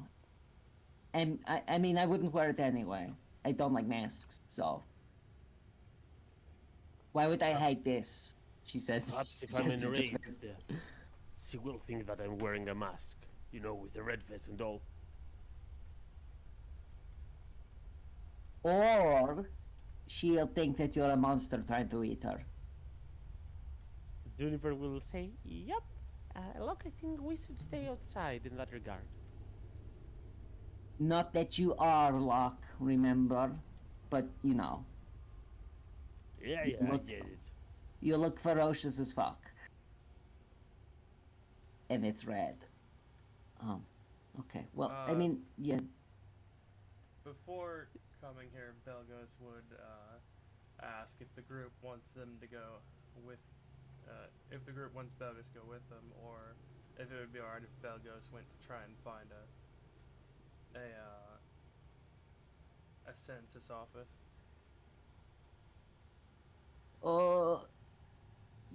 Belgos is boring as it sounds going to a census office, whatever that is. I really don't think you should go alone. So I think, I mean, I could go with you. Or, I don't know. Or you could wait. I don't know. I just don't want you to be alone because of the whole, you know. I am willing to wait, but this is something I do at some point need to do. Okay, what if we just do it straight after this, no matter what? Very well. Okay. Nina nuts. She turns to look at Samuel. Does Samuel's mask actually look like that, Jeremy? Yes. And she like startles ever so slightly as she turns to see Samuel and goes, hello? Hey. Oh, hello, Cthulhu. How are you? What's with the creepy, like, octopus mask? I told you it's Volthanese tradition. Does it have to look like a creepy octopus? Because those things are No. fucking weird. No? Mostly different like type of animals and stuff, but I saw people with like strange multi-faced ones as well. Honestly, I think as long as you keep your face covered, that's keeping with tradition. Could you... Oh, I don't know, it just looks so freaky. She like glances at Samuel and then shivers and turns away. And then glances and shivers and turns away and goes, no, okay. No, I'll deal with it, that's fine.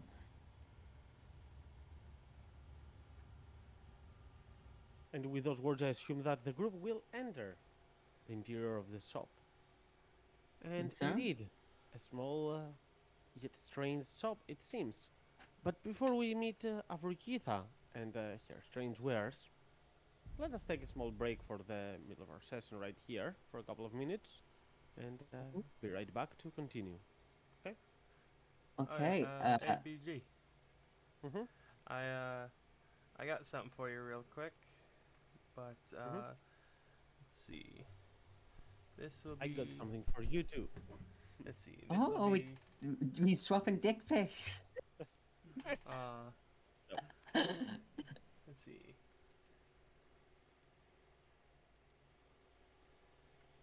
Yeah, I was waiting for that. Me too, Tristan. Me too. You're waiting for a dick pic? I mean, yes. Are you not? Let's see. Stop it, people. I have the only thing I have for you is that I did not find the farewell tuning fork in Juniper's inventory that you asked. That's the thing. Oh, you My didn't. side. Okay, so Belgos does have it. Yep. We hope it hasn't been left back at what is it, Mump's lodge, Mumph and what's his face's lodge. He gave us a tuning fork and we left it at the dining table. Wow, we love that. It's really Took cool. took an I actual will fork say- instead. Just a regular fork instead. Yeah, exactly. Like pull it out, it's just some silverware. I gotta get a drink. I'll be right back. I'll be right back as well.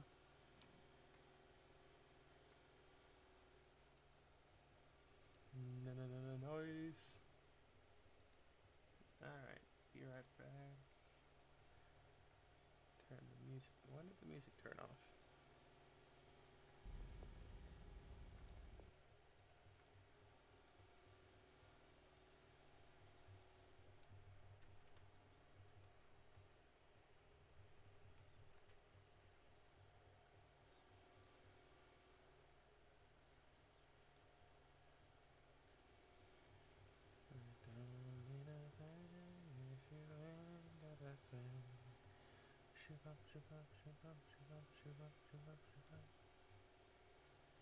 Lupa getting that tattoo is disgusting.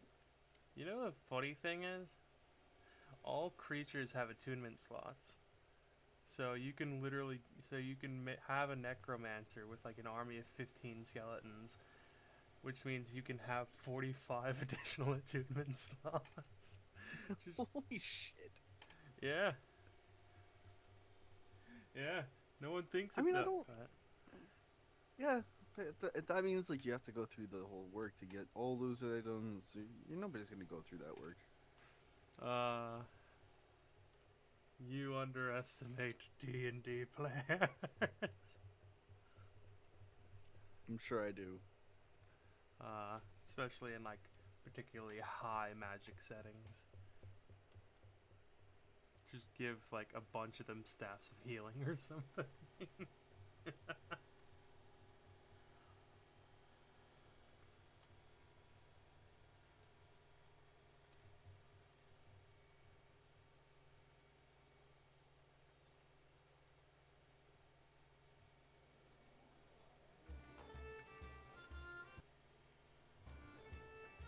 There we go.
I am back. Hello. Hello. Ahoy hoy. We have so many handouts in this campaign. It makes sense. Okay. Are you just going through all of them? No, I was just trying to find my character sheet. Just scrolling up and down through it until I found the right thing. Oh, it's not in the things. Oh, it's at the bottom. Okay, sorry, I was being dumb. I was scrolling up and down the list, even though it's not in any of the little category things.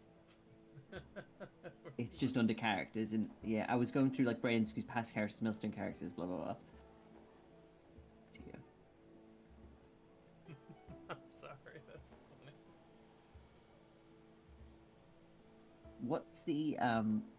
What's the coiling grasp tattoo do again, Tristan? What can Lupa now do? Oh, I'll just put it in the chat. It's disgusting. I need BG to give Lupa a fight just so I can see this in action.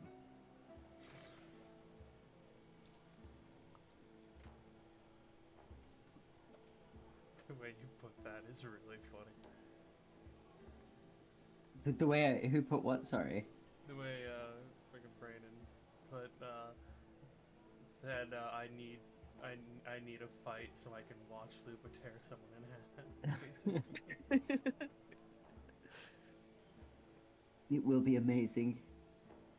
No, but like essentially, she's making anybody who comes next to her has the potential to be this immobile creature now, just because she has 2 attacks naturally, and she can forego one of them for the coiling grasp tattoo, so she can knock him prone and then coiling grasp him so easily in the same move, That's amazing. Yeah. in the same attack.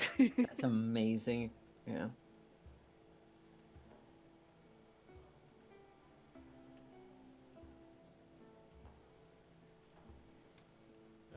D&D is full of stupid shit you can do like that. I love it.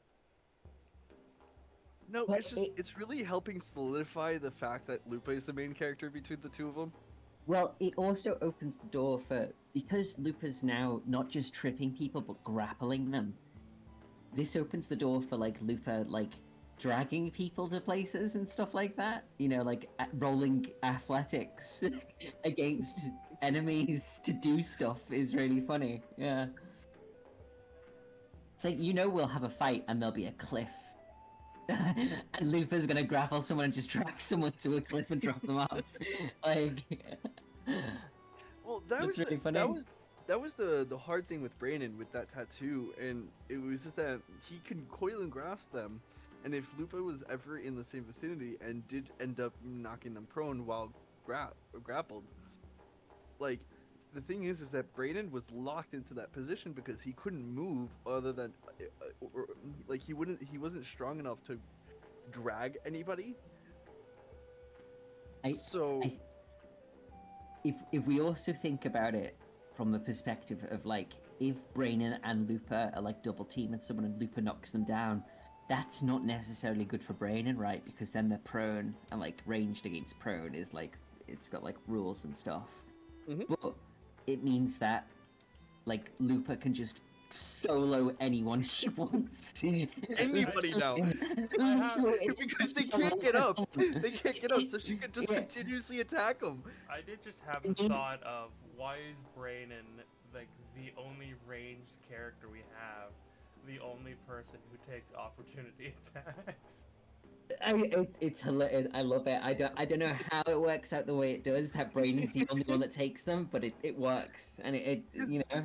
Because Brandon has the ability to literally fight on one end of BG's map to the other, and BG can't allow that to happen. So he always has to have somebody running towards Brandon at all moments, and Brandon is just always working to avoid him, so he can just stay at range.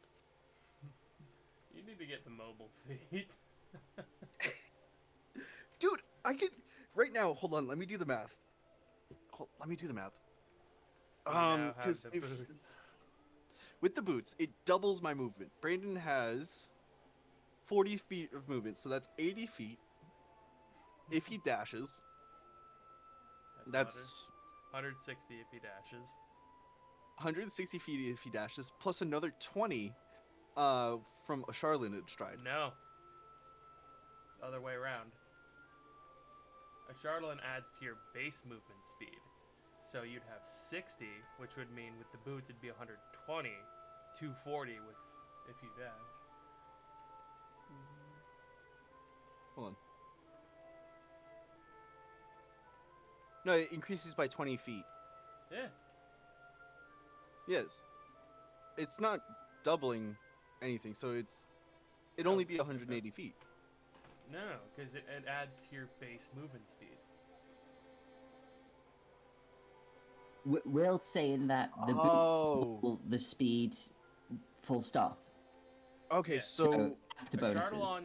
Charlatan stride adds to your movement speed. so that's 120 feet plus another, so that's 240 240 if feet you dash. Brayden can move. Fun in one fact, round. Fun fact, effects such as the barbarians and monks unarmed movement and things like a Charlatan stride add to movement speed. Doesn't add to walking speed, adds to movement speed. So, if you have a swim speed or a fly speed, such as from the fly spell or Cloak of the Manta Ray, unarmed movement still adds to that.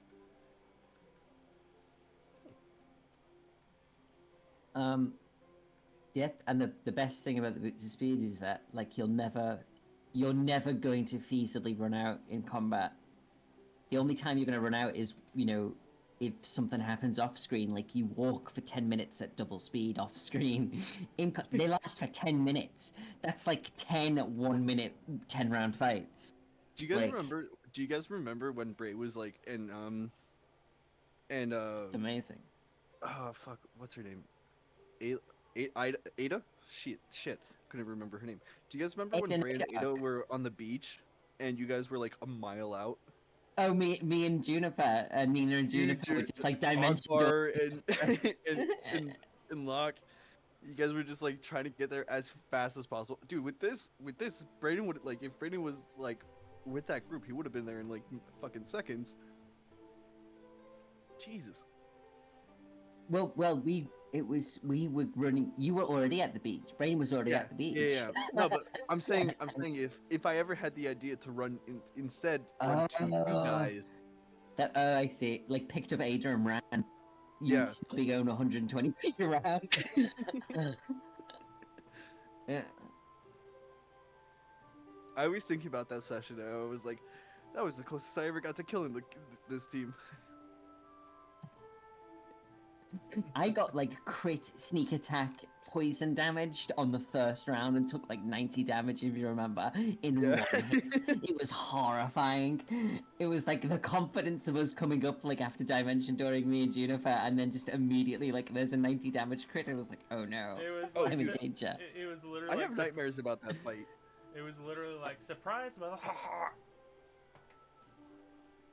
Yeah, I have literally, like, nightmares about that fight because like we were in such bad danger, and it was all my fault, and I felt so bad. It's funny though. It's what D&D's. It's all about those like yeah. It's yeah.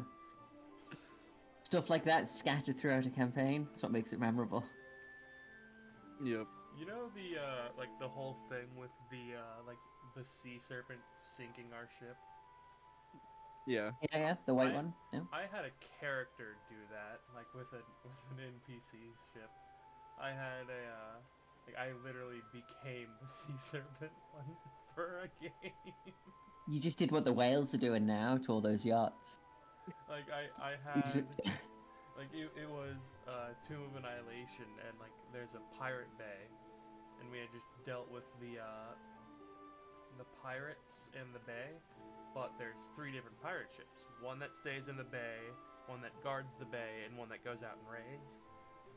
And the one that guards the bay was like, hey, there's a bunch of noise, so we're gonna check it out. And we had managed to get them to go away, because like we convinced them, oh yeah, no, everything's fine, we're good.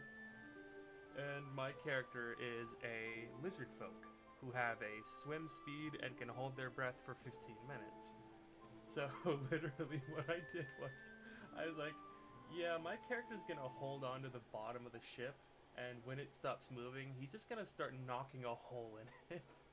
Just with a hammer and a chisel, just No, destroy uh, all of he- this ship. he had a magic battle axe, so it Ooh. was great.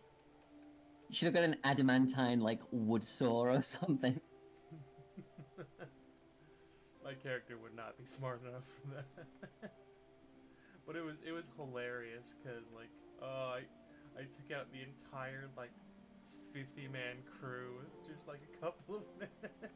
They all that character went full crocodile so many times. It was great.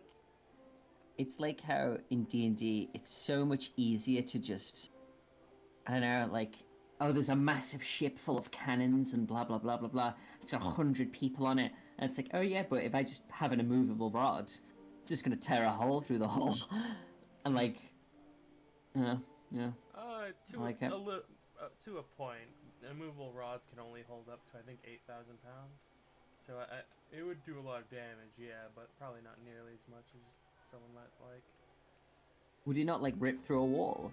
Oh no, No, it but, probably like, would. if you- I'm just saying that like the immovable rod would probably like go through a wall and then probably stop working. Yeah, but Ah, like I if see, I somebody see. was to put it, like if somebody was to put an immovable rod like right at the surface of the water line, right, and then just like leave it, that ship is going through that immovable rod. It's gonna create a hole in the bottom of the ship. Yeah, but it won't go like I all get- the way through. You'd probably be able to find the rod inside the ship. I, Yeah, d- but I at see. that point, I see. like, Yeah, I see what you mean. You Because still like, have water rushing in. You're still like sinking No, the oh ship yeah, a no, little no, bit. no, definitely. it won't cut it in half, though. I think is what we'll say. Yeah. Because like Oh, at no, some no, point, at some point it'll catch and be technically carrying more than it can weigh. Yeah. I imagine there's things like it depends on the speed of the boat as well. If it's a magic boat going super fast, it'll just tear it in half. One of my favorite thoughts is like, oh hey, like I'm being carried by the dragon. I'm just gonna put this immovable rod in its mouth. Cause Oh. yeah, like the Oh, that's dragon, gross. the dragon will Yeah. probably like take a lot of like, it'll probably do the same thing, but the flesh and blood dragon's probably going to take a lot more damage than the wooden boat. Yeah, I'd say that's like a free ballista hit or whatever siege weapons exist in 5th edition. Worth of damage. A siege weapon's worth of damage. It's probably what makes sense. God. Like, I don't know if you've ever had like a toothpick in your mouth and someone accidentally knocks it, but like the feeling of like that tiny wooden splinter piercing like your gum line hurts like absolute hell. Like a splinter. Except it's like in your mouth, which is In a your lot more gum. sensitive, because like Yeah. you don't really feel a whole lot of pain there since it's not used to it.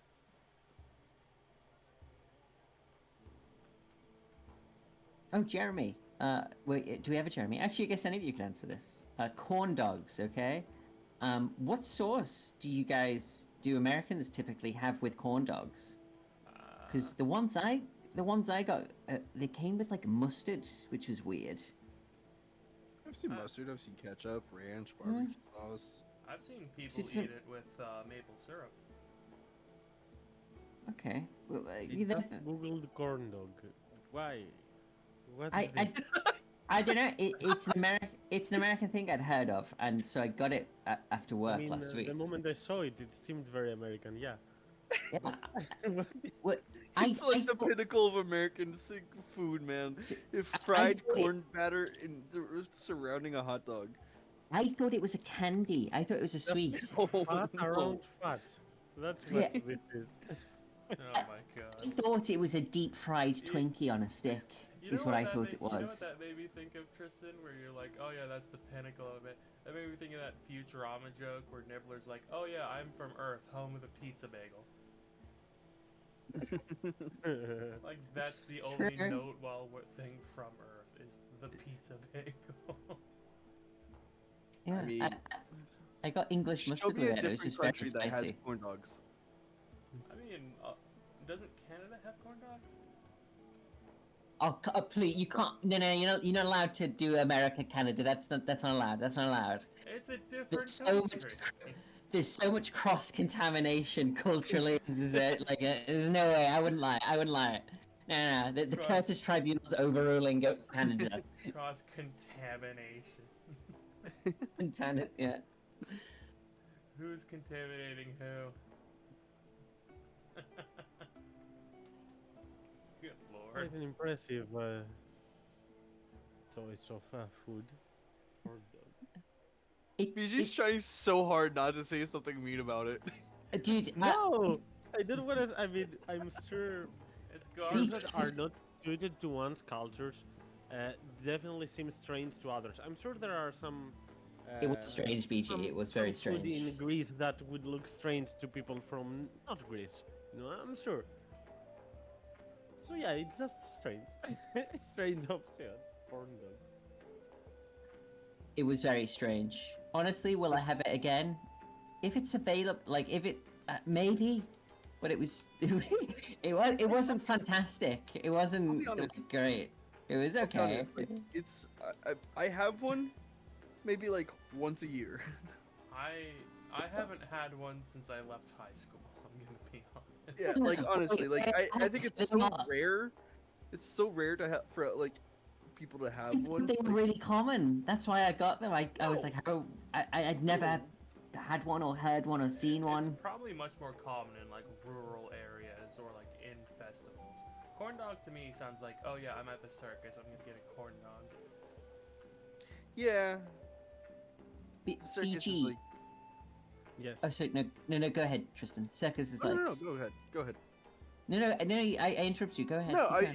it's like I mean like a circus is like a classic place to have it. Like you know like it's like yeah, it's like very big like festival oriented food where it's just like everything is when you don't have when you have like large gatherings like and you can't have like a lot of variety of food in the U.S.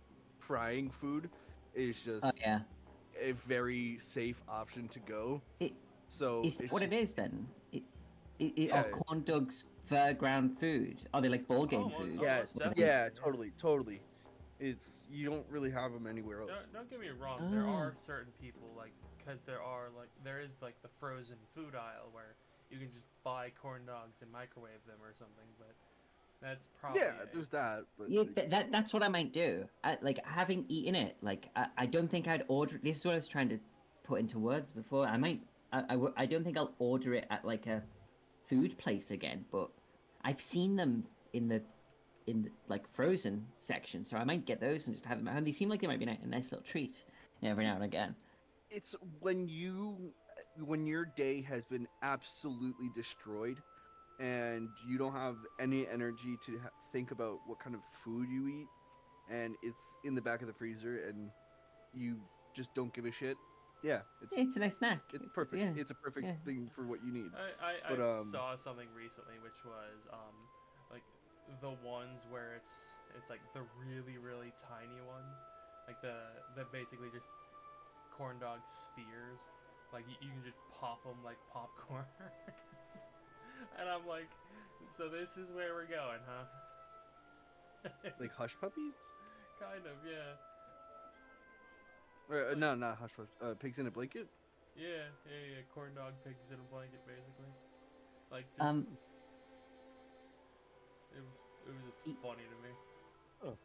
Pigs in a BG, blanket is a much more universal food. Yeah, we have pigs and blankets too. Can I ask you, BG, did you guys invent kebabs? With the what?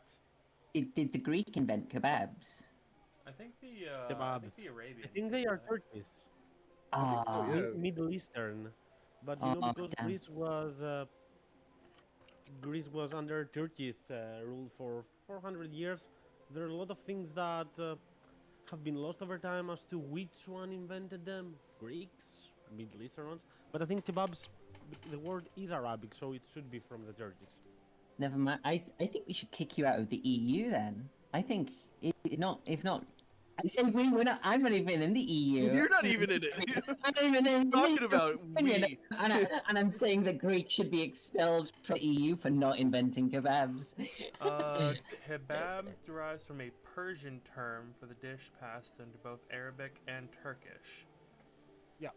Makes sense. Yeah, it's thought to have originated from soldiers literally stabbing their swords into chunks of meat Like and kebabs. eating. Yeah. Yeah.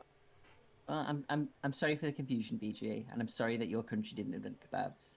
It's okay. Just to ask, Jeremy, are you here? No, we don't have Jeremy. I wanted to find my way out of the kebab thing and The continue with sadness. game, The casadness. No, The we're gonna keep talking casadness. about kebabs. I love kebabs, by the way. they're amazing. I They, love them too. and I'm glad we shared love of kebab. I don't know Like- why, but I'm just thinking about I don't know if you remember them, Curtis, but like the Brexit boxes. The Brexit boxes. Are you talking like takeout food for like the Brexit vote night? Is that what Yeah. you're talking No, about? I remember seeing on the news like this thing of oh yeah, we've got like a bunch of stuff, a bunch of different foods that you probably couldn't get if like the worst happens with a Brexit. It's just like it's like a 5-pound can of things like chicken tikka mascara or something like that. And it's like This is a doomsday box, something like that. Yeah, I'm it- like, look at me actually. timed chicken tikka masala. Like, oh my god, the world is ending. It's amazing what kind of weird stuff I'm googling today. If someone sees my history, they're gonna be weirded out.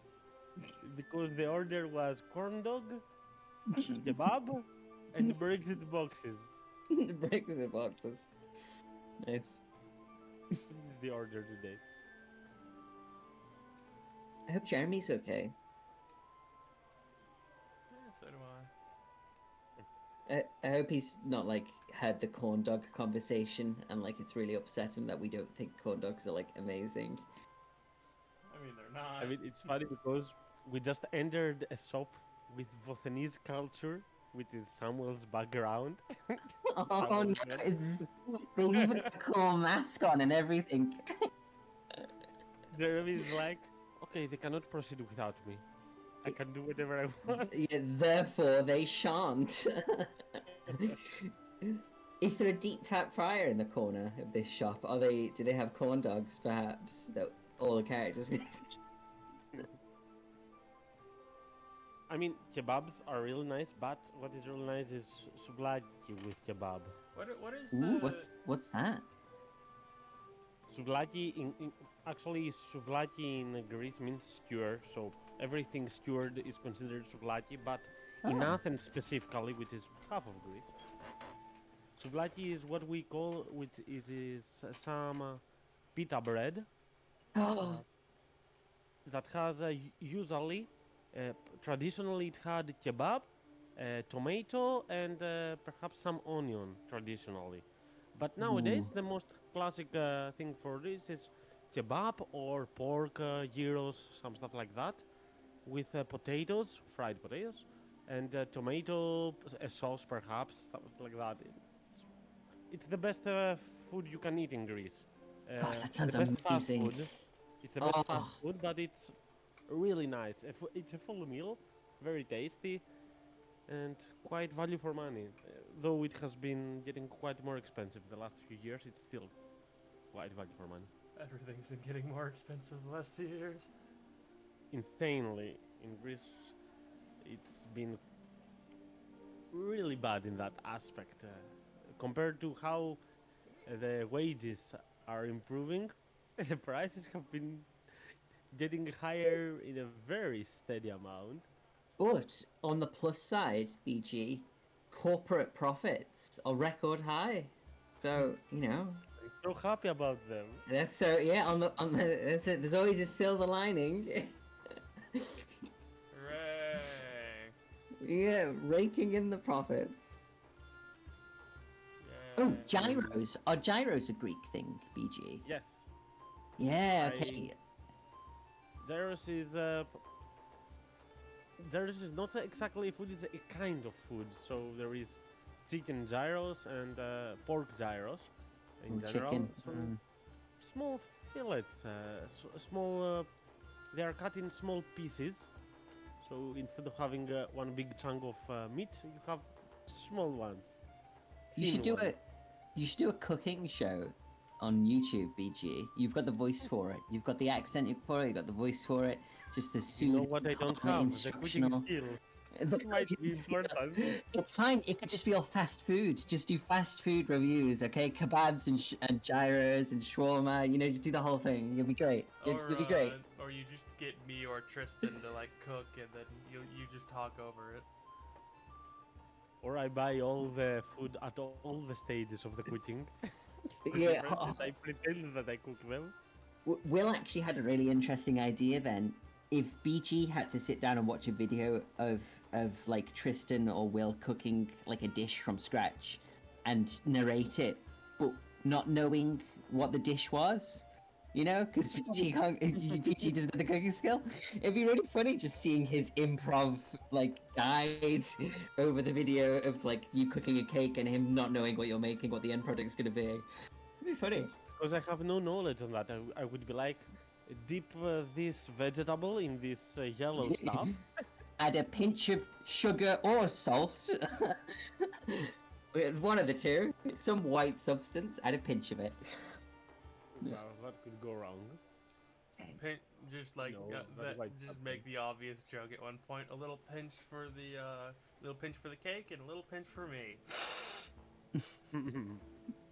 Yeah, kind of. Reasons why it would go off. To be fair, I have not read it completely, but I've seen a lot from the Hero's Feast, the book of that the Wizard of the Coast release that has the recipes Oh, I have that actually. for food. Yeah, it's a very cool book in regards to how it's looting. I have no idea if things are tasty, but it has human cuisine, elven cuisine, Dwarven, and stuff like that. So if you, especially if you're playing D&D with people not online and you arrange such stuff, I guess it would be nice if each time someone in a rotation, because it's not cool to always put the burden on the same person, could prepare something out of this and, you know, have some tasting first. Thank God we don't have sessions in person because Oh, you'd be so like the expectation to you to bring baked goods, Tristan, would be so high. thank God we The do burden this of over the responsibility, we do this like- over the internet. Because every week I'd be like, "Oh, what did you bring us, Tristan? What treats have you like?" And I'd do it every week, even if it was clear that you hadn't brought anything. You know, I'd guilt you. I'd guilt you for those treats. Dude, I'm still surprised I was able to get fucking bread out to Japan. Oh my god, that's amazing. I can't believe that actually happened. It's like, yeah. I never thought that bread was something that keeps over international waters, but the fact that it I did. I didn't think so It's either, great. but I figured out a way. Have you? You should send like a tester pack, to random like businesses, like government agencies around the Yeah, world. yeah, totally, Like, totally. 'cause And like, I'll just have the box unmarked and just say the only thing on the box it'll just say it's a surprise for you. Yeah, and yeah, that's yeah, it. yeah. No Just marking. It's in scratched like Sharpie scrawled on there. No, just no, surprise. not even. It's the kidnapper thing where like he takes a bunch of different magazines and Oh, cuts out really? the letters. Different size letters and stuff. Yeah, yeah, A surprise What's inside? You'll never forget. yeah. Yeah. So one of two things would happen, Tristan. Either you'd get arrested, or you'd get like a couple new customers. You know that might ask you to package things up to random places. Or both. I feel like A win-win I scenario, feel like not what a would negative end story. I feel like what would end up happening is I'd have a couple people in suits show up to my front door. Yeah, that's yeah. That's probably what would happen. Hey, Samuel is here. Well, let's continue right into the shop of Avarukitha. You can hear us, Samuel, right? Yes. Welcome. We've been talking a lot about food, but you do not need to catch up on that. As the four of you enter Avarukitha's shop, you're going to see several items and pieces that, if you were to guess, most of them would be. Their price would be quite low. But they have some interesting vague decorations. You can see some dishes, for example, that seem to be made out of ceramics or stuff like that. But they are handmade and colored in a strange sense with depictions of ghosts or other creepy material. You can see a couple of elixirs being around that they are open. They have nothing on top of them, and you can see some fumes coming out of them. You'll be able to see a couple of torches seem to burn with not the usual flame and brightness, dimmer, but not burning, like a continual flame. A lot of other tokens being around, some bones lingering around in the form of pendants, necklaces, or bracelets. Aphrodite will nod towards you and make a hand sign. You do not recognize the most of you towards you, as she Nina would say, waves. welcome. I give the typical Vothan greeting. Gang signs. Hello. Nice to meet you. Your place is so nice. I mean, there's so much going on in here. I can tell this place is full of stories and history. And maybe curses, but that's still cool. It truly is. But I was about to ask the same thing about you. Not many people enter this place with masks. And such gracious signaling here. As she will point towards Samuel and say,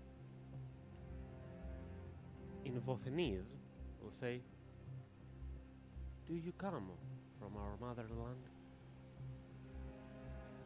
It's slightly broken Vathanese, I'll say. Not from. I visited it once. Nice place. Seeing you talk a little bit broken Vothanese, she will return once more to common, though she will nod towards you in appreciation and say, interesting. I've been here for almost a decade, and I've never seen someone else from Vothen or who has visited Vothen.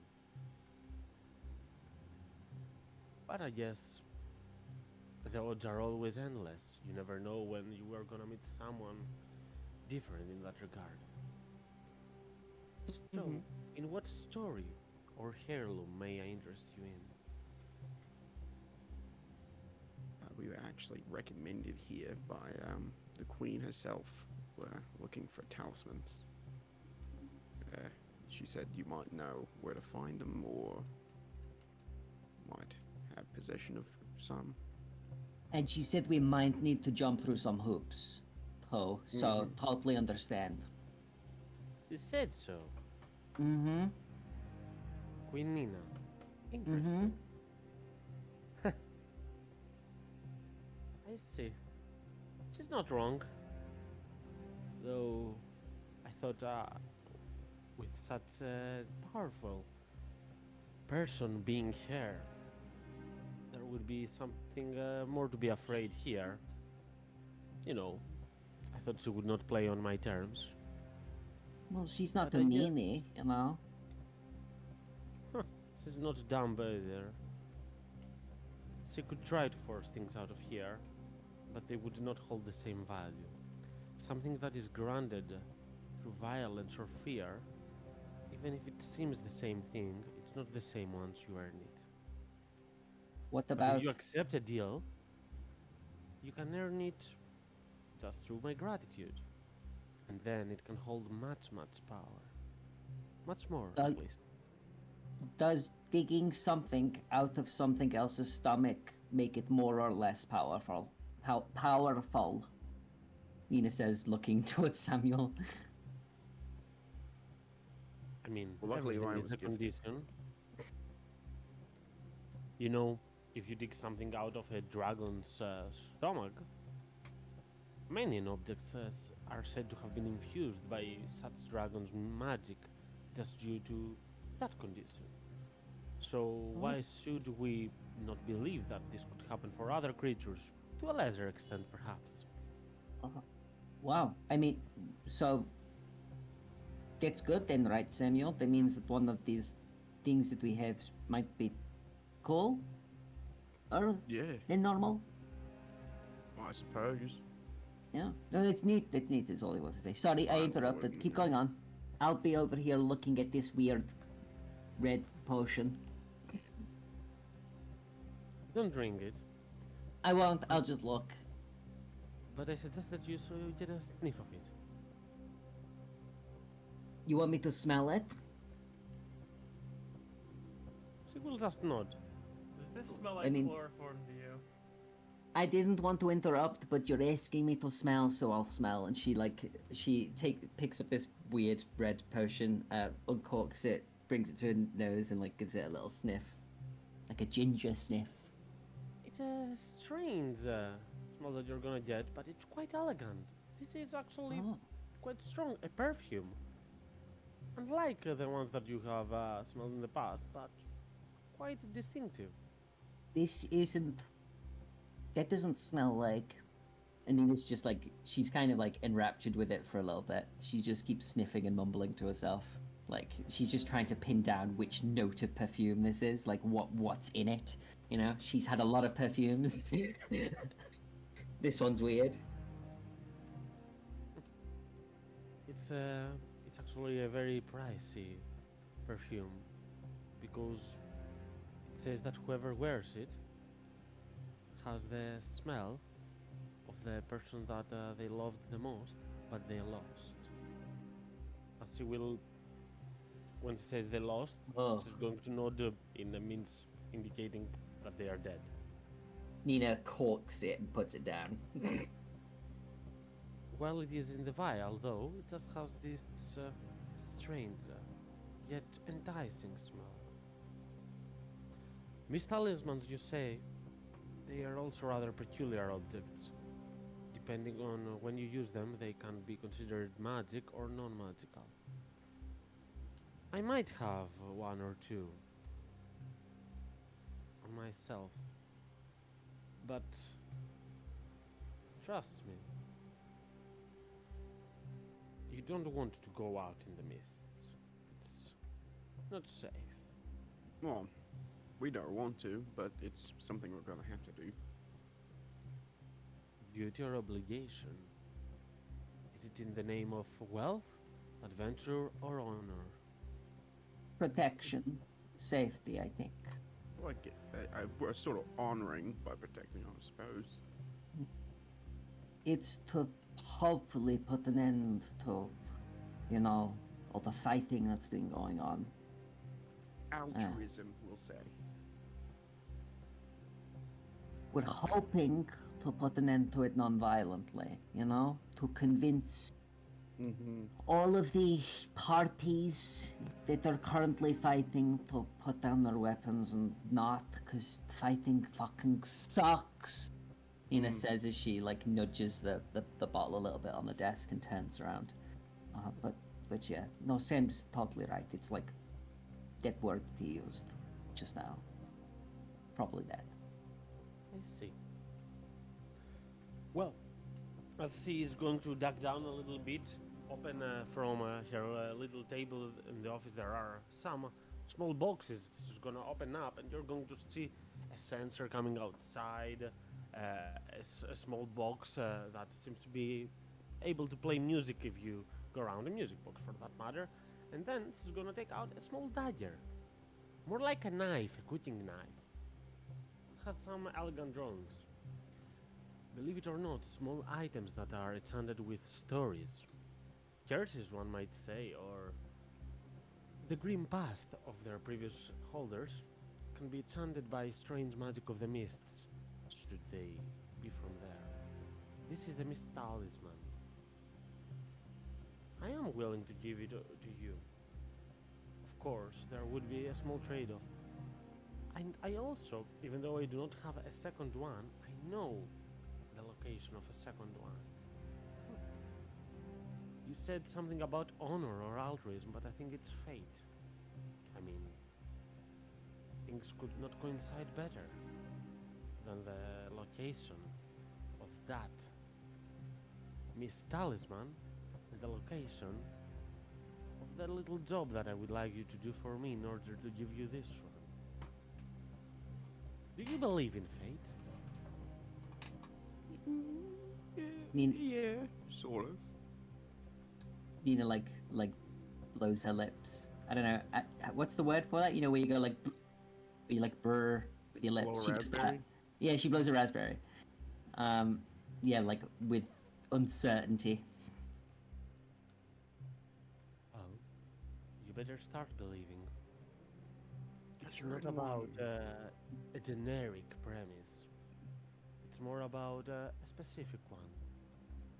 You see, you are here right now, but you don't belong here, do you?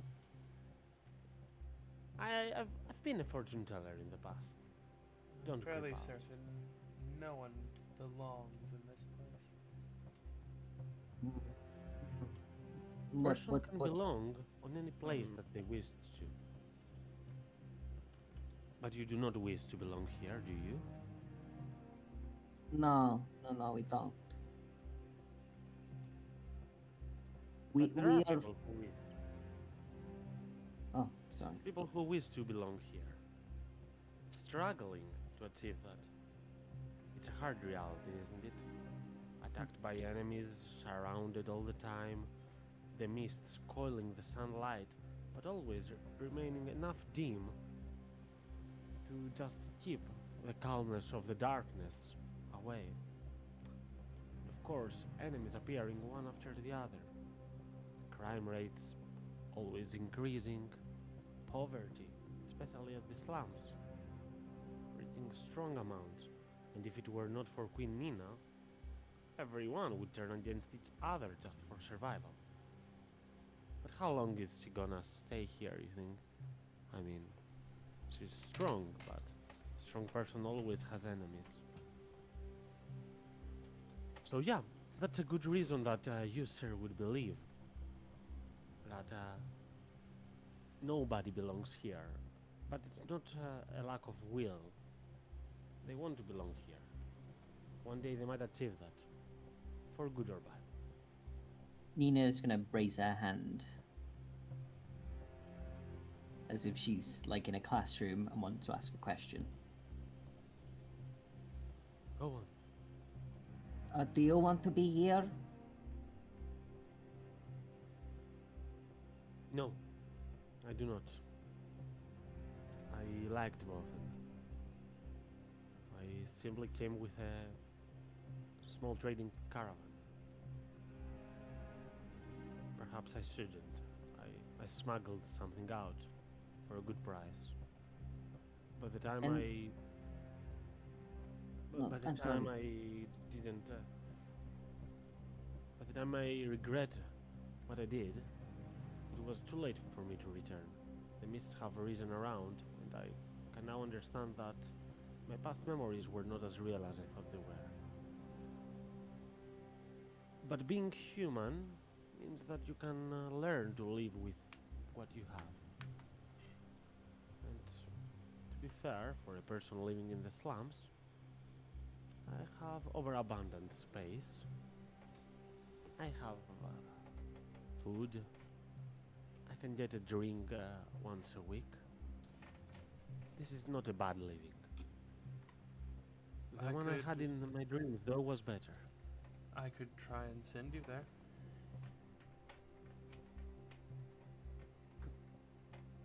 That's something that a lot of people selling drugs have told me. What is your plan, though? A spell.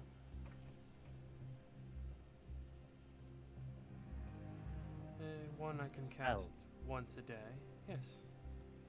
One that can cross over the that's should hopefully be able to cross over the realms of the planes. That is no joke. That is a powerful spell. And you say that you can do such a thing? Yes.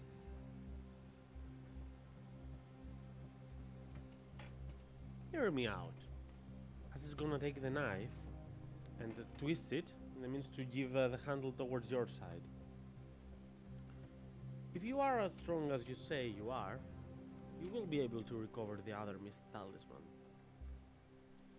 If you do, I am very much willing to give it a try.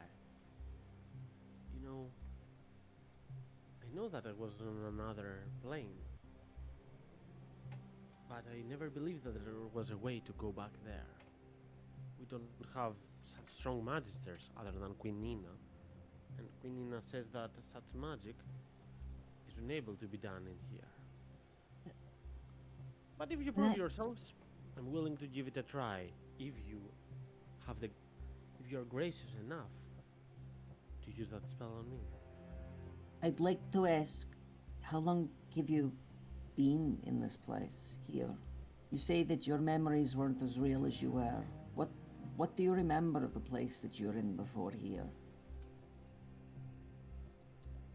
I remember the sands of Vothen. I remember the endless desert. Ugh. I was working in Mertens here and there, having passed through several seas.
nostalgic or nice or give you good memories or make you feel nice is what I hope. But It has a In- strange vibe to it. I can feel this monster you fought. No, this was not made by a god. This is a fiend, wasn't it? I mean, she was pretty fiendish. Yeah, she looked pretty mean. Like an oversized skeleton. Kind of. Yeah, and she had like her little baby in her. An abomination of Orcus, the prince of undeath. It's the one. Yes, it's true that fiends can help mortals achieve gifts and power far beyond what they could ever reach in far faster times. Well- But I'm sure such pacts come with downsides. That downside probably is the one you faced. Be assured, though, this weapon you wield holds no curse. Oh, yeah, Unless the sure. burden of such a harsh memory counts as a curse to you. Does No, it no, no. burden you? Only when I think about it. So, only like now, time, when, yeah. So, every now and again, once in a while is all.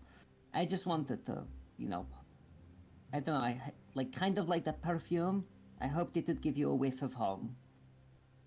But, if not, then that sucks, but oh well.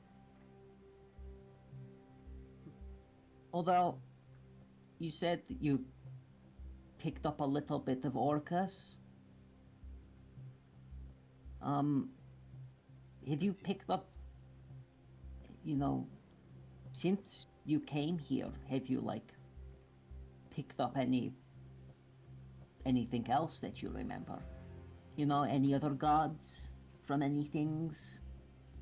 Or just, a general vibe? Or do you feel kind of alone? I, like most people in Vothen, we in Vothen are quite religious folk. But in comparison to my people there, I always recall being a little bit more agnostic in some stuff, Of course, I believed, but I didn't worship the deities there a lot. But when I got here, my past started to fade and I tried to cling on to it. So I tried to pray a lot of times. I don't know how to describe this, but it felt like when I prayed in the past, even if I didn't get a response, it felt like someone was listening to me, hearing me out. In here, I feel like someone is prying, not someone is hearing me. Wow. That I actually don't know how made to a shiver. describe it. No, I get it. Like, I mean, I don't get. I mean, actually, I think I do get it a little, but it makes my spine shiver. So yeah, that's creepy. That's weird. At first, it's creeping me out as well. But I guess there is a god around here, isn't it? I mean, some people believe that Queen Nina is not immortal. I mean, she doesn't look like one. Why do you say that? Oh no, I meant it not in like a. I meant it like. I mean, look at me. I'm clearly not like a normal person either. Made for greater things is all I'm saying. Chiseled. Yeah. Well, her powers are certainly godlike. It's. But No, she was not the one prying, I think there's something more to this place. You know, beyond the mists. To a Something place that big. if someone can survive, perhaps they could see eye to eye and see these oppressors, the ones that have caged us here. Don't tell anyone I've said that. I won't. I swear, I I- won't. Did you? I guess Did you? your Botanese background, as she pointed Samuel, made my tongue just go and say things that I usually do not. And the scythe, of course. That helped, though. Don't blame it to the fiends. They did nothing wrong here. Sure. We'll keep Um, it to ourselves. But in that feeling that you just had, in that vision, did you see anything mountainy? Or, you know, no, it's fine. It's fine. I was just wondering. Just a super normal question to ask. Just I yeah, could yeah. describe it, but not as a mountain. You know, No. What it's what like about the big you rock? are. You're in a thick fog. You have friends around you, or enemies. You're not sure. How can you Okay. be sure? You cannot see anything past a foot away from you. You see this thick white all around you, and if you take your limbs and point them forward, you're not even gonna see the end of them. However, you feel that there is something there. You focus your eyesight. It feels like a shadow. Like a man standing in the distance. But their limbs are a bit oversized, thin. That person is quite tall. It's not alone. There are several of them. Instead of eyes, you see two empty sockets amidst the shadow, filled with the white of the mist. They're not saying anything, looking at you. Feels like they're judging you. They know everything about you. Whether you've been kind-hearted, if you spared that beggar the other day, if you helped the poor family, or if you used all your goods greedily, if you've committed murder or a fiendish pact. They know it, but they don't say anything unless you pass the line.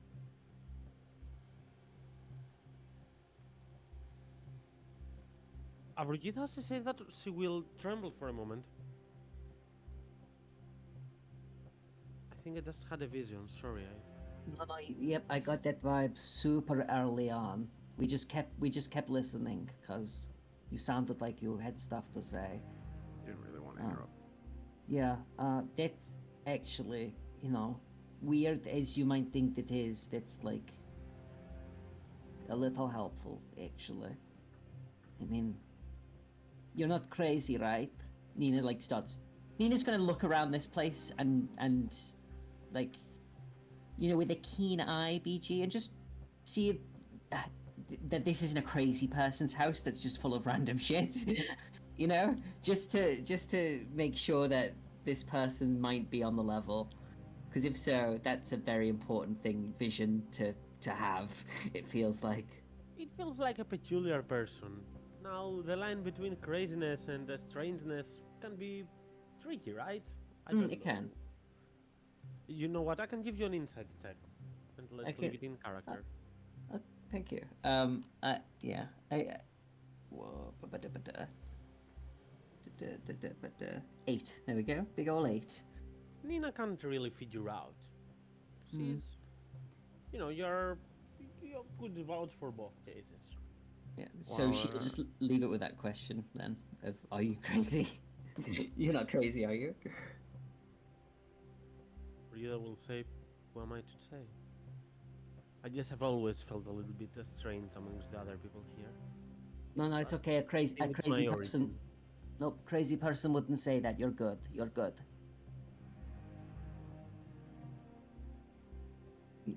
You were gonna say Well, something, take the Samuel? knife once more into your head. Her head, no, not your head, her arm. Oh, she's crazy. She's crazy. Grab the knife. As she will say, if you take the road just outside of here, it leads to a big building. It used to be a fighting ring years ago. There was an accident there, and since then, nobody has been going in or out because they say that the spirits of the last people who died there still trouble whoever is to visit and challenge them to fight. Amongst the items there should be a missed talisman, one of the great warriors that was massacred in the last combat held one in its neck. Should you go there, the knife will help you identify the other missed talisman. Items with same properties usually attract each other. That's helpful. Thank you. As for me, Yeah. because that's quite helpful for you, if you want to keep both the item you find and the knife, because assume that you're gonna need more than one missed talisman. Any other trinkets you should find, bring them to me. Anything that you think that might have a history behind it, a story to tell, Do- a feeling to capture. Do you have a daughter? Is that okay for me to ask? Do you have like a kid? I do not. Yep. No? Are you sure? She would have Like- worn a mask, probably, Nina, if that was the case. Even if she was like a young. Because, I mean, these Yes. two have got like kind of a similar vibe going on. You know what I mean? Well, who knows? Maybe I used to I was have. going to. Hmm. I don't recall having one though. Would you? No, never mind. That's a weird question to ask. I don't know if a mother could forget having a child. But if that's the case, I wouldn't be a good mother anyways. So I'd say that I do not have a daughter. Best parents usually don't think they'll be good parents. Like crazy people do not believe that they're crazy. Interesting ideas you have there. Well, no, you said that you might be crazy. Crazy people don't say that. And bad Well- mothers don't say they'd be bad mothers. Just saying, you know. I'll leave it at that.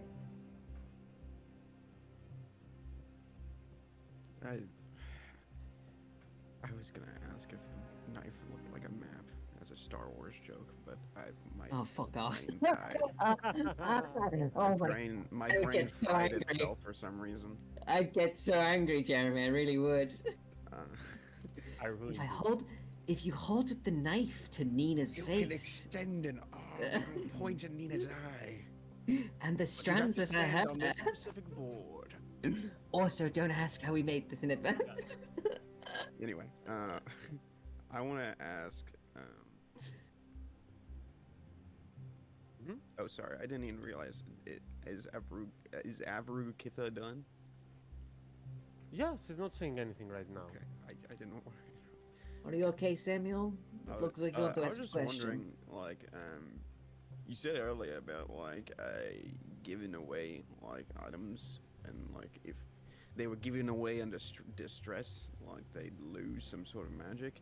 Is it the act of gifting itself what enchants it, or is it just sort of a permission slip? Yes, its case is different. For For the example of getting an item out of someone's body, it might be just the sole idea of their blood. Or from the idea of stealing, perhaps it might be a witch's curse, cursing you for stealing her item. I don't know if you can become more precise about your question. Perhaps I might be of aid to you. Have you I was committed I was just such wondering if, armed like, robbery? if it was like sort of like, oh, I gift this to you, this normal thing. If it was like when it was gifted, that sort of emotional energy like enchanted it. I'm not like an arcane guy. I'm sorry. Sometimes that energy can linger.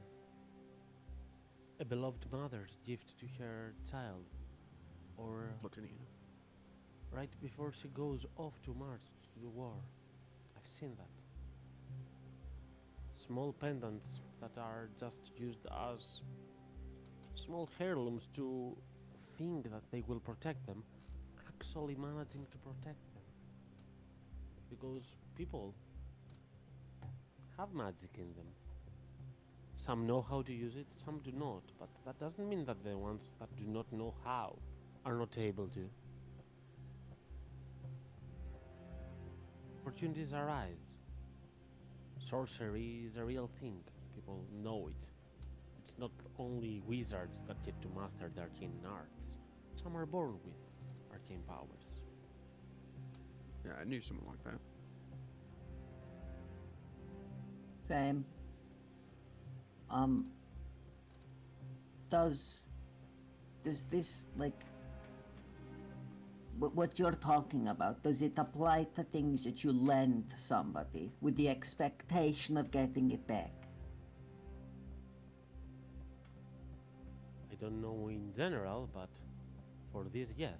I'm gonna haunt you forever if you do not bring them back to me.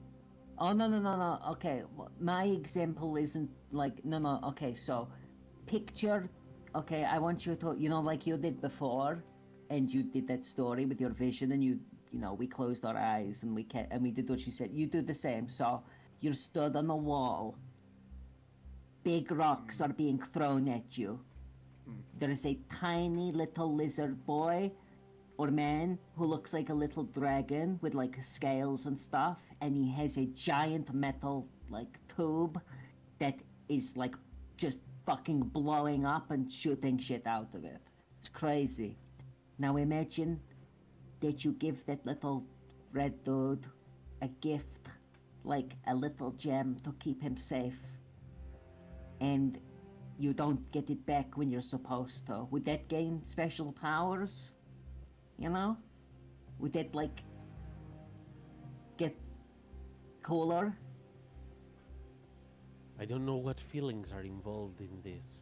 How much attunement someone has to the arcane arts and is involved in this case, or perhaps the enmity that one might hold for not giving them back.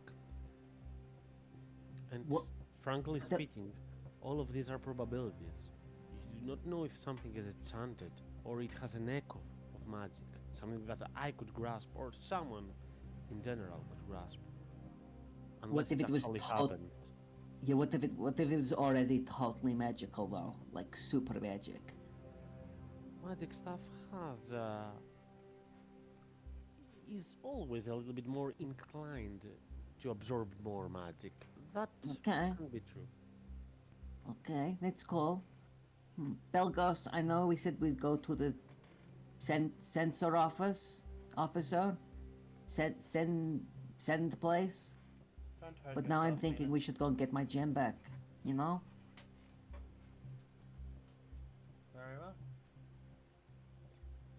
Well, no, We that's did an promise asshole that thing we to would do. go to Belgos' thing Yeah, right we after did, we this, did. so let's do Yeah, that we did. first. We literally said straight away, no matter what, Strictly. and this is no matter what. So, we'll go to the send place.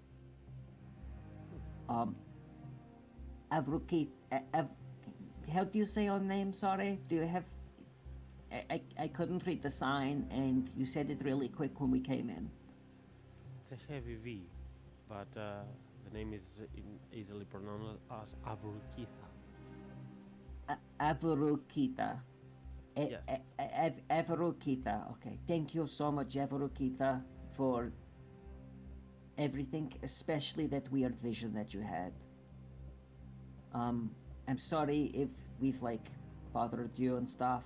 And we'll be back with, you know, once we've been to this Colosseum place, this fighting place. Honestly, at the end of all this, you could probably have all the talismans that we have if we don't need them. So, that's cool. That's a fair deal. But just for some insurance, to make sure, she's going to touch the knife and you can see some red energy coated around. Consider this item cursed if you do not return it within 24 hours to me. I'm just saying this so that you bring the other trinkets or anything that you might find. Of course, if you find them, I'm gonna lift the curse easily. Can we ask what the curse is? Why would you Morning want breath. to find out unless you were intending to betray the pact? Well, I'm just thinking if something bad happens and it takes longer than 24 hours, is all. We've been sidetracked before. The only We- worst thing that could happen in these hours if you visit the fighting green is that you might die. Frankly speaking, if you die, I do not think the curse will bother you that much. If you do not die, come back here, and all will be fine. Sure, Would you okay. still like me to try and use my plane shift on you afterwards? Prove yourself, and I will hear that out. Till then, I do not believe in the existence of such magic, nor I have a reason to trust you. Very well.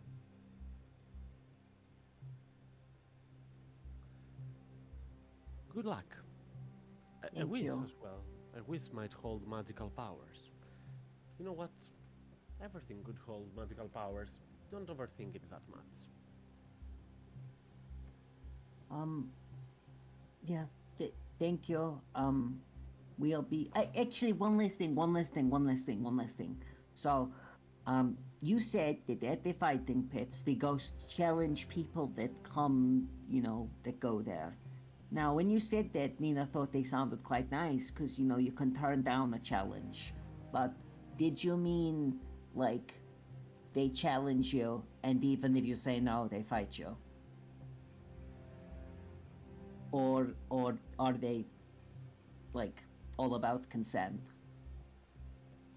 The people that were once working in the fighting ring, and by working I do not mean the gladiators. I mean the overseers that overlook this, the greedy people, maniacal pigs and rats, and other greedy people that used to run this town prior to Queen Nina. They were so corrupted that their spirits still want to see everyone, from beggars to drunkards or any other unlucky person that enters the ring, to fight just to entertain them. Well, It's not the one that you will fight who will challenge you, but they will be challenged. so it's less of a challenge and more of like just a fight. Survive. Easy. No problem. We'll see you in 24 hours or less or more. Hopefully less. Hopefully less. Definitely hopefully less. Thank you so much for this nice, just being so helpful. Thank you. I really hope you visit me again. So we look mostly at Samuel, but well, towards the rest. Do you ma- I think you made me remember a couple of things. Nods, gang signs. Nina is gonna try and imitate the gang sign. Nina is gonna try and imitate the Vothanese gang sign. With Give son, me motherfucker. What role would you like, Exactly would that be? BG? I just imitating something that quickly would be a sleight of hand. I agree. I agree. I have got quite good sleight of hand actually. It would involve 16. both wits and perception as well, so it would have some wisdom normally, but 16 Oh, is good enough. It's a decent. If it was wisdom, then it'd be 15 instead of 16. Okay. Nice. Nice. Nina successfully gang signs the Bothanese thing. And then we step out onto the street. Mhm. Nice. Oh, wow. Guys, that was... I mean, it wasn't even that intense. It was just... Yeah, right. They're really nice. Yeah. Yeah, that vision was weird. Parts of it kind of spoke to me. In a Which parts? I don't know, like the not being able to see and like the arms and the stuff in the fog. I don't know. It was weird. So, yeah. I've had dreams before that have kind of been like that. And yeah. And like Nina just turns to Locke and like just gives him a look, and he'd probably know what the look means. Yeah. Anyway, I think we should. Oh wait, no, hold on, guys. She said, if we leave here and follow the road, we'll come to the place, you know, the Colosseum. But she didn't say which way we had to go, and the road goes right and it goes left. So just give me a second, and Nina's gonna turn around and go back into the shop. And she gets back in. She goes, sorry, Evrazista Kata. Do we go left or do we go right when we leave here to follow the road? Which way do we go?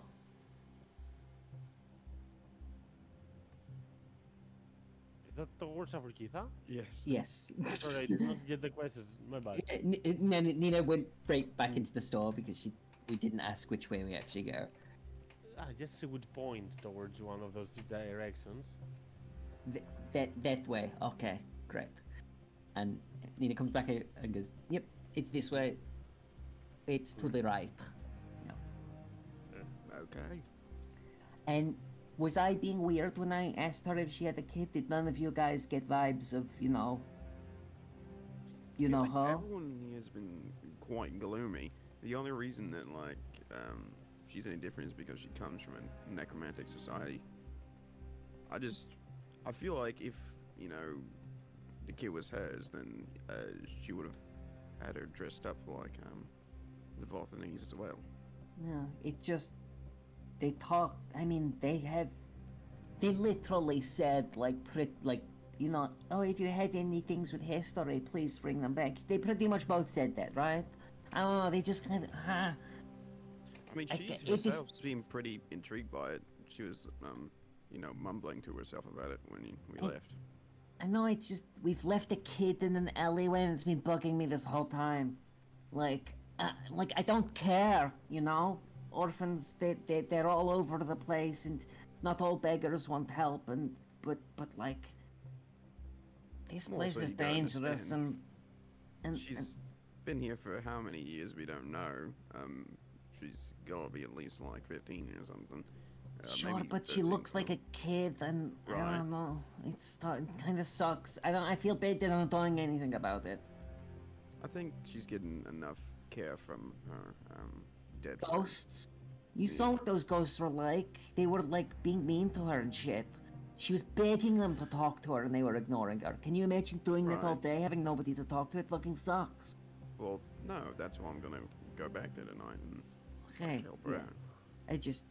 Sorry, I'm getting defensive because it didn't go the way I thought it was going to go when I brought her up. I thought her eyes were going to open up, and she'd go, "You mean my daughter Marionetta? I haven't seen her in years," and we could reunite them and shit. But you know,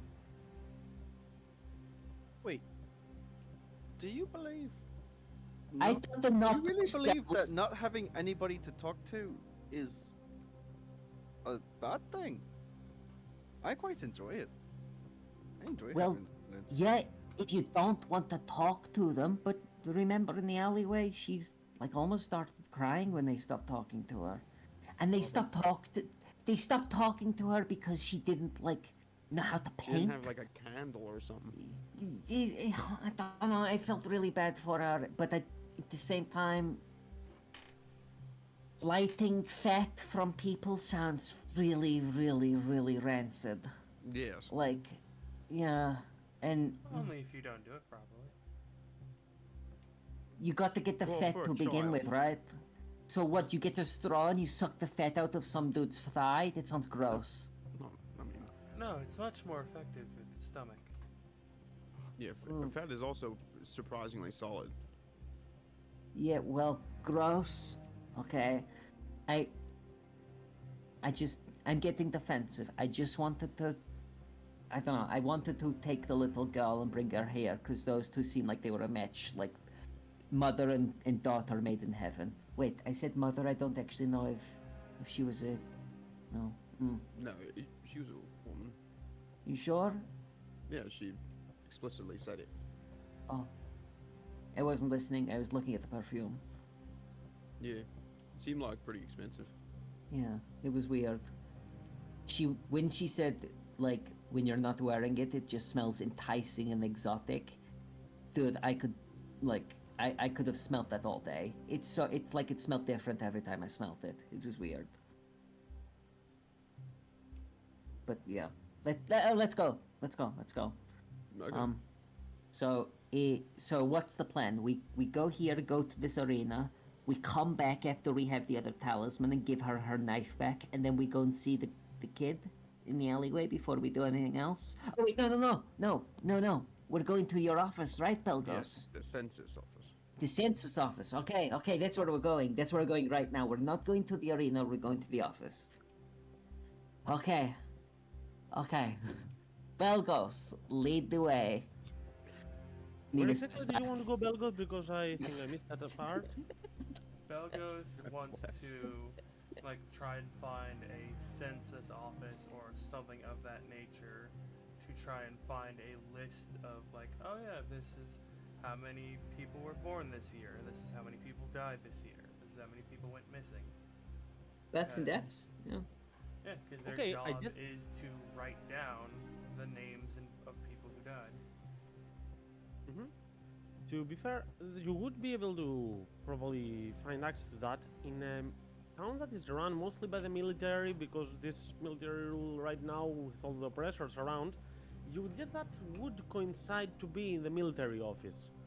So Commander Owarid and the rest would be the ones that would be able to guide you towards something like that, if there is, of course. Yeah, Belgos will certainly go and try and speak to the commander again. Alright then, so as you head towards the soldier's office, Commander Owarid will say, yeah, just leave it here. Oh, it's you. I didn't expect you. Lomb was coming by to leave me the missed talisman. Queen Nina ordered me to give you that. Ah, lovely. You are trying to do something crazy, aren't you? Yep. Arguably. Well, arguably is a strong word for what you are trying to do, and it would be considered treason if I meddle with the plans of Queen Nina, so I will not say a thing. So I assume you're here for that. Lomb is not here yet, he has not brought it. He will, I suppose, in the next hour, because he's on a mission right now. There is that, but also, I have a question. Is there a census office in this city?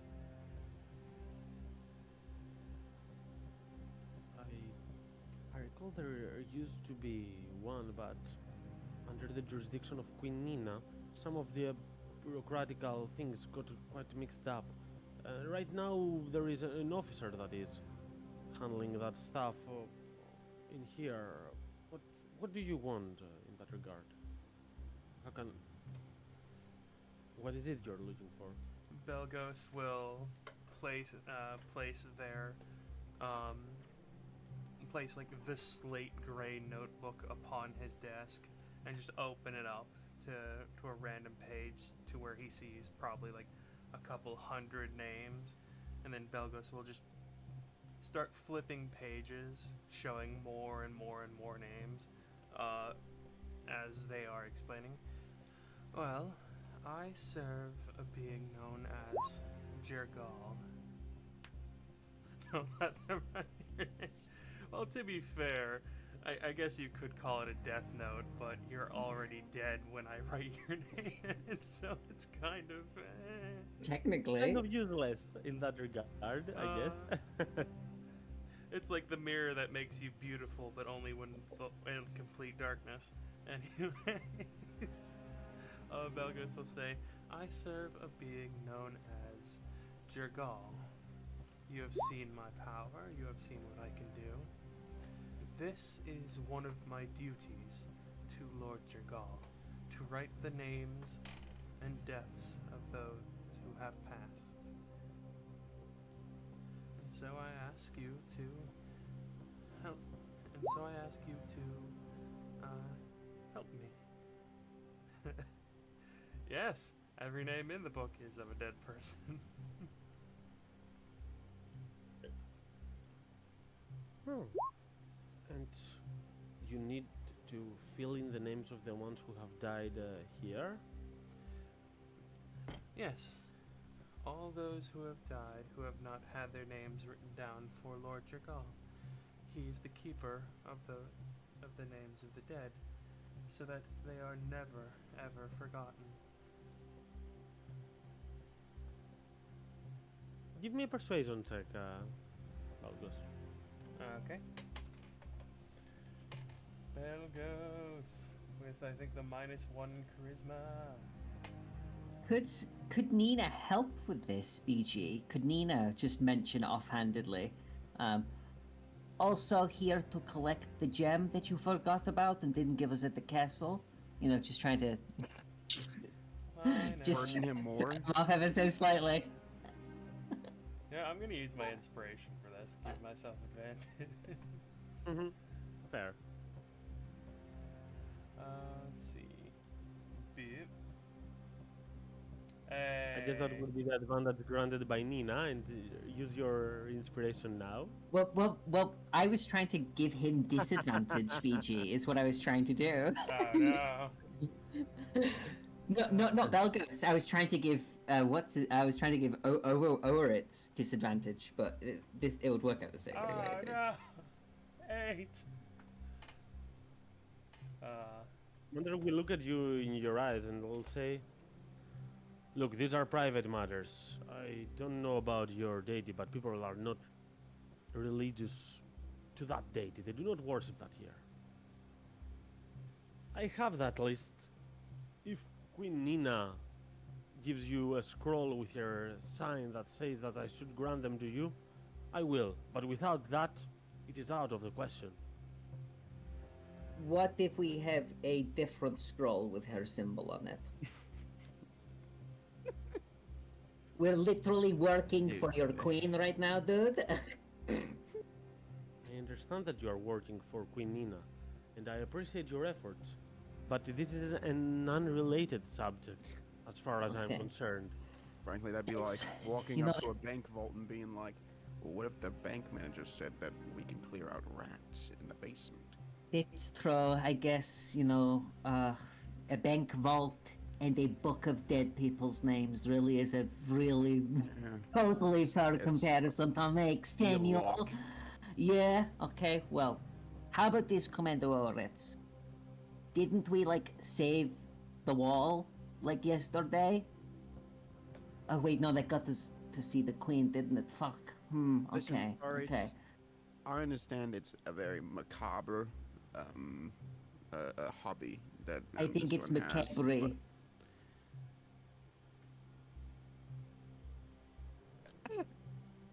but either way, it's mostly harmless. He's not really trying to disregard like these people's lives. If anything, he's honoring them by writing these down and serving them to his lord.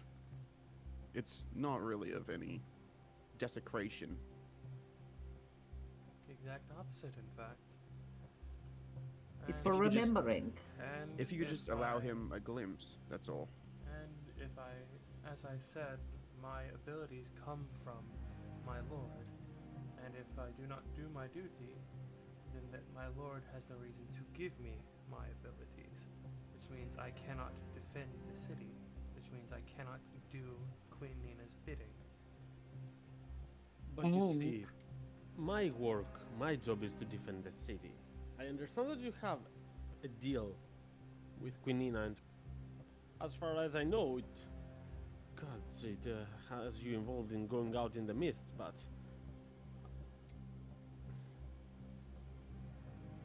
look, I'm just trying to play it safe here.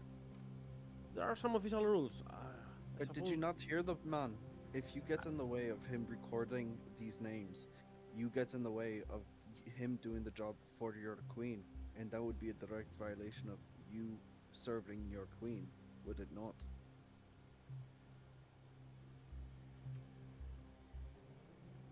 You're quite bothersome, you know that. Is it that hard for you to get a sign, a scroll from the queen for that regard? We are Apparently- very lazy. We are very lazy. Are we- You have no Are idea. we in the We'd have to castle? walk all the way back to the castle. Are we in the castle Like- where Queen Nina would be? Or is that a No, you're different not in the building? castle. Ah, okay. Different building, yeah. Commander Howard is hearing Nina saying about laziness, and will look you in the eyes. Please get out. We have a lot of work here. You know what? Fine. We'll walk all the way back to the castle and we'll tell Queen Nina that you wouldn't give us a list of all the dead people unless we spent so much time going through stupid bureaucracy, red tape shit, and I'm sure she'll be super happy.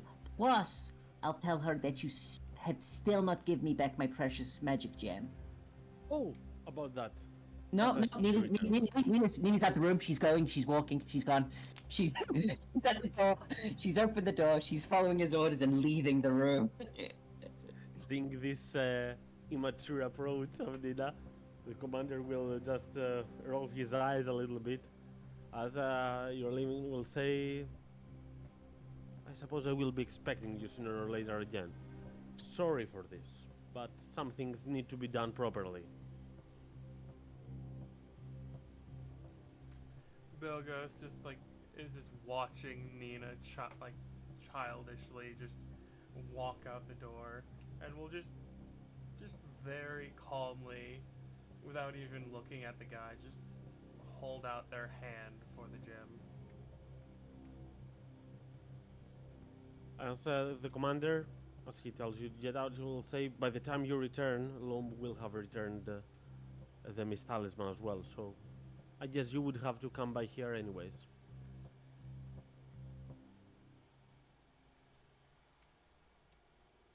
Let's see. So what is it gonna be? Are you gonna go over Queen Nina's or are you heading towards the fighting ring? Nina. Sorry, not Nina. This is me. I'm outside, so it's whatever people want to do. I'm so confused. I got disconnected. Well, Got we disconnected went from Discord as well, or Roll20 only? Yes, from Discord when Brandon started talking. That's when I got disconnected. So, I'm guessing that us peer pressuring this person and being rude didn't get us No. what we Nope. wanted. No. Nowhere. All right, yeah, just making sure. As expected. I was trying to be polite, but that's how it works. Well, shouldn't we go to the wall to get your rock back from a kobold? I don't know. I didn't hear what he said. He might know where it is, or he might have it. I'm planning on. I mean, I thought, I know he didn't say anything or agree, but I thought the plan was to go back to Queen Nina and totally rat on this dude for being a pain in the ass. That is unnecessary. As long as I can get the list of names, I'm perfectly fine with that. But I will ask, is this something that we all should be doing. Perhaps perhaps one or two of you could come with me to Queen Nina while the others head to the arena. There was, after all, a curse. We've already spent probably about half an hour of the time allotted. Well, I think the issue is the arena might not be safe, right? So,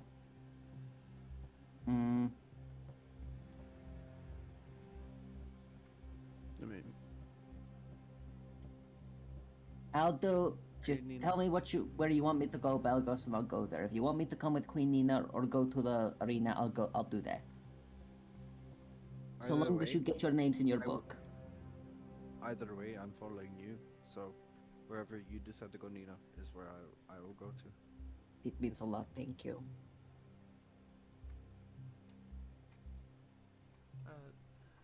As I said, I do need to do this, but we do also need to bring back the knife. I'm just gonna go check out the place while you guys are I asking for more do stuff. have sending. I could simply ask Queen Nina with that spell. I mean, if Then again, well, no, that's he wants a signed, you know, thingamajig, right? There, right? We could ask. We could ask the Queen to send a courier to us here. Then again, if she's anything like you, Nina, no offense, she's probably not going to have a good opinion on my practices. Well, I have an opinion, and that's if you want it, you should get it. So,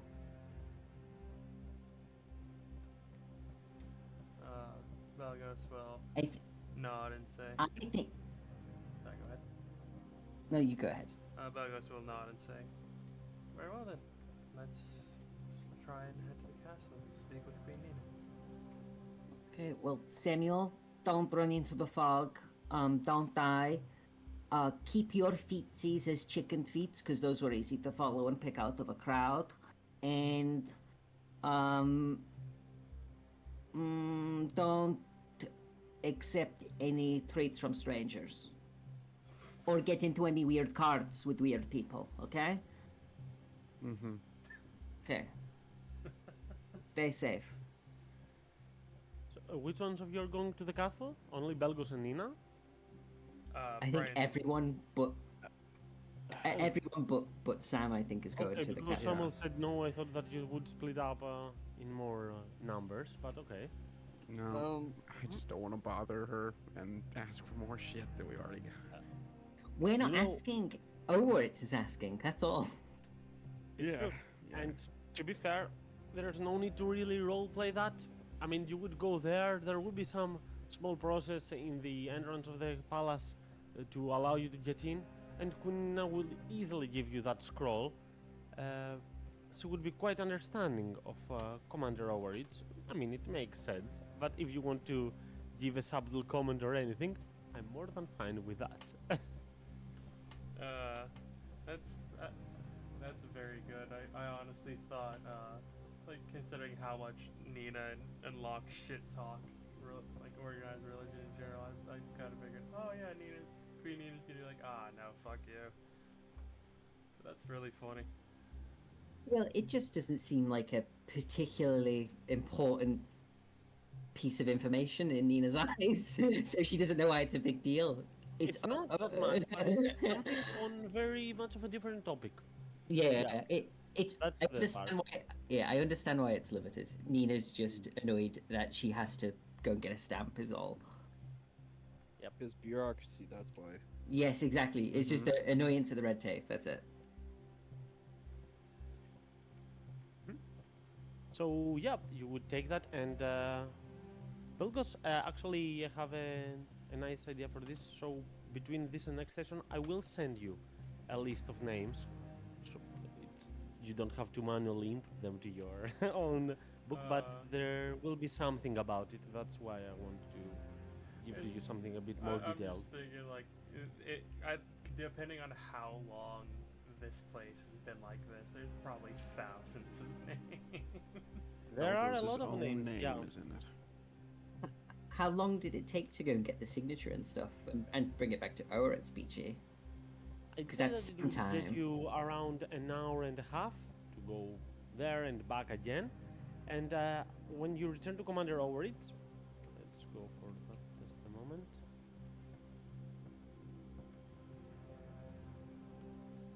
You will see Loam as well, that has brought back the Mist Talisman.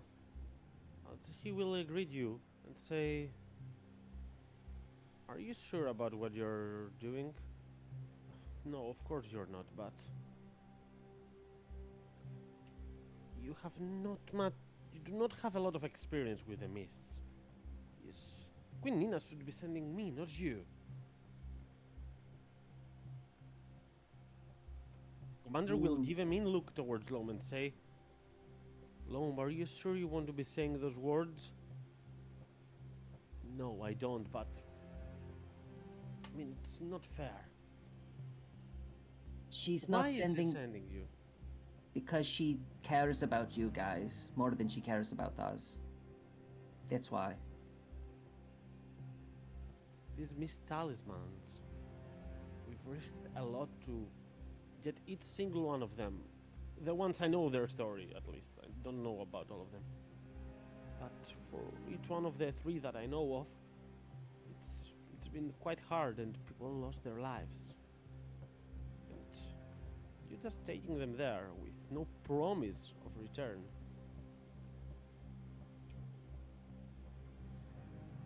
Do your best.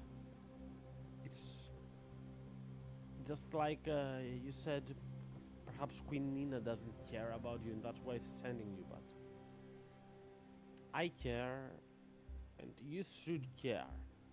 A lot of soldiers and commoners have lost their lives to what's going on around. And if we succeed, many fewer will in the future. It's true. And if you don't, the lives of the ones lost previously will be in vain if we lose those Mist Talismans. So, yeah, feel a little bit of the pressure. It might do you good. Yeah, there's a lot on our shoulders right now, I get it. But we have your signed piece of paper, Commander Oritz, so that we can get a list of names. See, wasn't that hard? Yup. As he's just going to nod towards another guard to bring a book. Not a very chunky one, but quite big book. And hand it over to you, Belgos.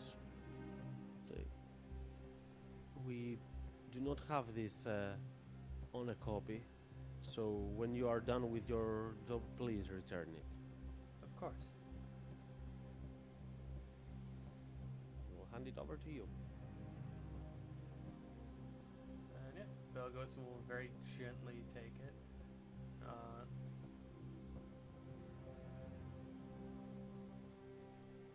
And yeah, Belgos will thank them. Nina just like clears her throat a little. She stood there. I think you're forgetting something.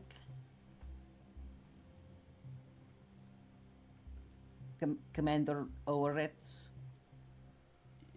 You're welcome.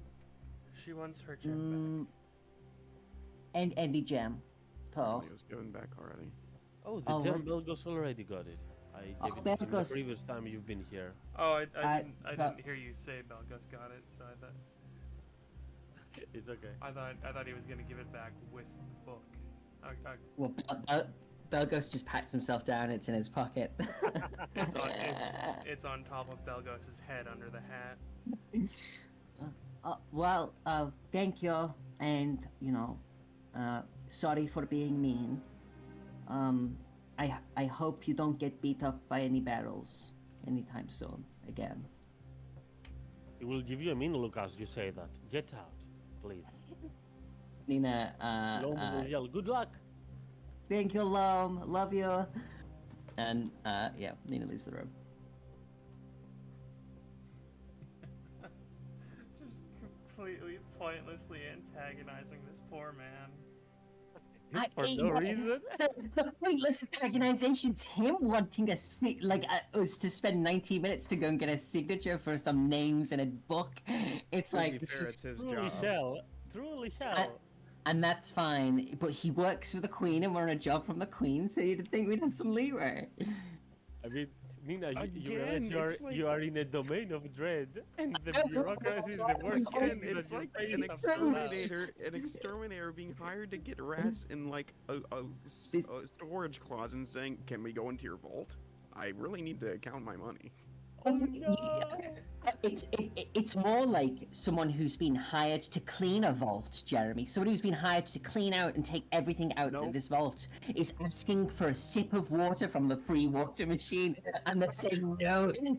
Have that glass of water. No, It's your not job a is free to water clean the machine though. vault. It's confidential information. It's confidential information It's like, no, available in it's like, newspaper. "Hey, can I read your customer list?" Can I read the obituary, please? Oh yeah, I can. It's in the newspaper. Oh, thank you. Yeah. Why can we go to a newspaper Information. then? Obviously, it's not there. Anyway. All I'm saying is births and deaths are public records. In this Anyways. In the In our real world. world. We Yeah. are in another world, in Yeah, another era. Yeah, Belgos does, no one knows who dies here. But I will agree it was pointlessly antagonizing. You want to say something about this? Okay. Oh yeah, no, but I'm noticing it. Belgos is gonna take as good care of the tome as possible. Yeah, I figured that at the very least. Well, as you head once more outside and into your next sessions, something will turn your mind. You're going to notice a building to your left. You haven't spotted that previously. There were some rocks that have fallen down on it and have destroyed, made it to rubble. Perhaps from some prior attacks from the hill giants. Now, I don't know if you people are curious, but even if you're not, some people have enough passive perception to notice something. As Samuel, Brennan, Belgos, the three of you pass by that, Juniper as well, you're just going to take a slight peek into the interior and then take a step ahead and continue. But then you're gonna realize what you just saw inside. But you're going to see a familiar face and some familiar clothes right there. On a my God, where's deserted Mo- house. Wait. You're gonna see Rebel Mouse. Now, you don't have to enter, but you may want to enter. Whatever you're gonna do in regards to that, this is something that we're gonna have to say that we take a pause now, and that we'll continue on our next session next week. Jeremy just made a good point, BG. Sam's scouting the arena while we were getting the signature and stuff. Okay. So, yeah. I'll give some stuff for that as well on the side time. I mean, Samuel doesn't have to be with Rebel Mouse. Things can be split. Sorry for being a baby. You're not being a baby. Yeah. The only person being a baby is Nina and Commander Ower. That's it. I'm writing it on the I chat don't- so that we remember where we're gonna begin as well. I don't think Sam ever got like fixed from the alignment change in Mechanics, so he's pretty just that's bureaucracy. Leave it at that. No, it's funny because you disconnected at the part of bureaucracy that I was expecting Samuel to back me up as the officer. I was like, okay, Yeah, just, I he was doesn't gonna. want to meddle, but you were disconnected apparently. BG, you pointing out that this is a domain of dread and therefore this is perfect torture for Nina is incredible, by the way. I loved it. When you said that just before, I was like, oh my god, that's so true. It's like just all minor bureaucracy and shit. It's really funny. Yeah. It's Uh, true. Thank you for the session, BG. Thank you for the NPCs, as always. They're always cool. They're always nice. I can't wait to meet Lepelmouse next week. Yeah. uh, I believe next week I will have a lot of energy as well because I'm going on vacations tomorrow. oh my god, nice. Gross. Where are you going? I figured If it's it's okay to Lepelmouse. ask. I'm actually. Lepelmouse is the one that you found, yeah, if that's what you asked, Belgos. Lepelmouse is the gnome and giant duo of Mumph that was in the house on the lake, just overlooking the lake. Oh yeah, that yeah, told- yeah. Yeah. We only saw them for one session, but he had a lot of stories. The hell is he doing here? I don't know, but Who we'll know knows? if he's the Question, isn't it? but we'll know if he's the real or fake one because the real one has Christina's earrings. Mm. Yeah. So Are you going Good somewhere perceptive colder? value on the Katerina's, part of Nina. Katerina's earrings. Nice cut. Yeah, Katerina, not Christina. Oops. No. Well, so I'm actually my cousin, first cousin, a pretty close relation, and a lovely person in general is getting married, and Aw. it's a multiple day event. He's getting married in our village on top of a mountain, and That's we're going amazing. there for several days to have pre-wedding party, the wedding, of course eat a lot, drink some stuff, and in general I think it's gonna be really nice. So I'm Smash a looking plate for forward me. to Smash a plate for me, BJ. that. I guess that's a Greek wedding tradition. It is the Greek, right, that smashed the plates. Am I wrong? The Balkans in general, but yeah, Yeah. It's always fun. Yeah. very Balkan. Ah. I'll do it for you, Nina. I'll do it. Thank you. Thank you. It is interesting how many wedding traditions involve destroying something. Yeah. Specifically cutlery. I think it's because most marriages end in the destruction of the marriage. I think it's just fitting. For the destruction of one's lives. Yeah, someone gets destroyed. You know. Oh, okay, I see. It's it's supposed to be the number of shards that you break it into is the number of years you'll be together. That's why you break something. something. Yeah. Yeah, that's That really would suck cool. if it was just split right down the middle. If it didn't break. It's was split in parts. like the bottle of champagne on a boat not breaking. Yeah. Oh, well, I hope you have a great time, BG. It sounds beautiful on top of a mountain in this weather. Worse on screen. Goodbye. Been people looking of the stream. forward for that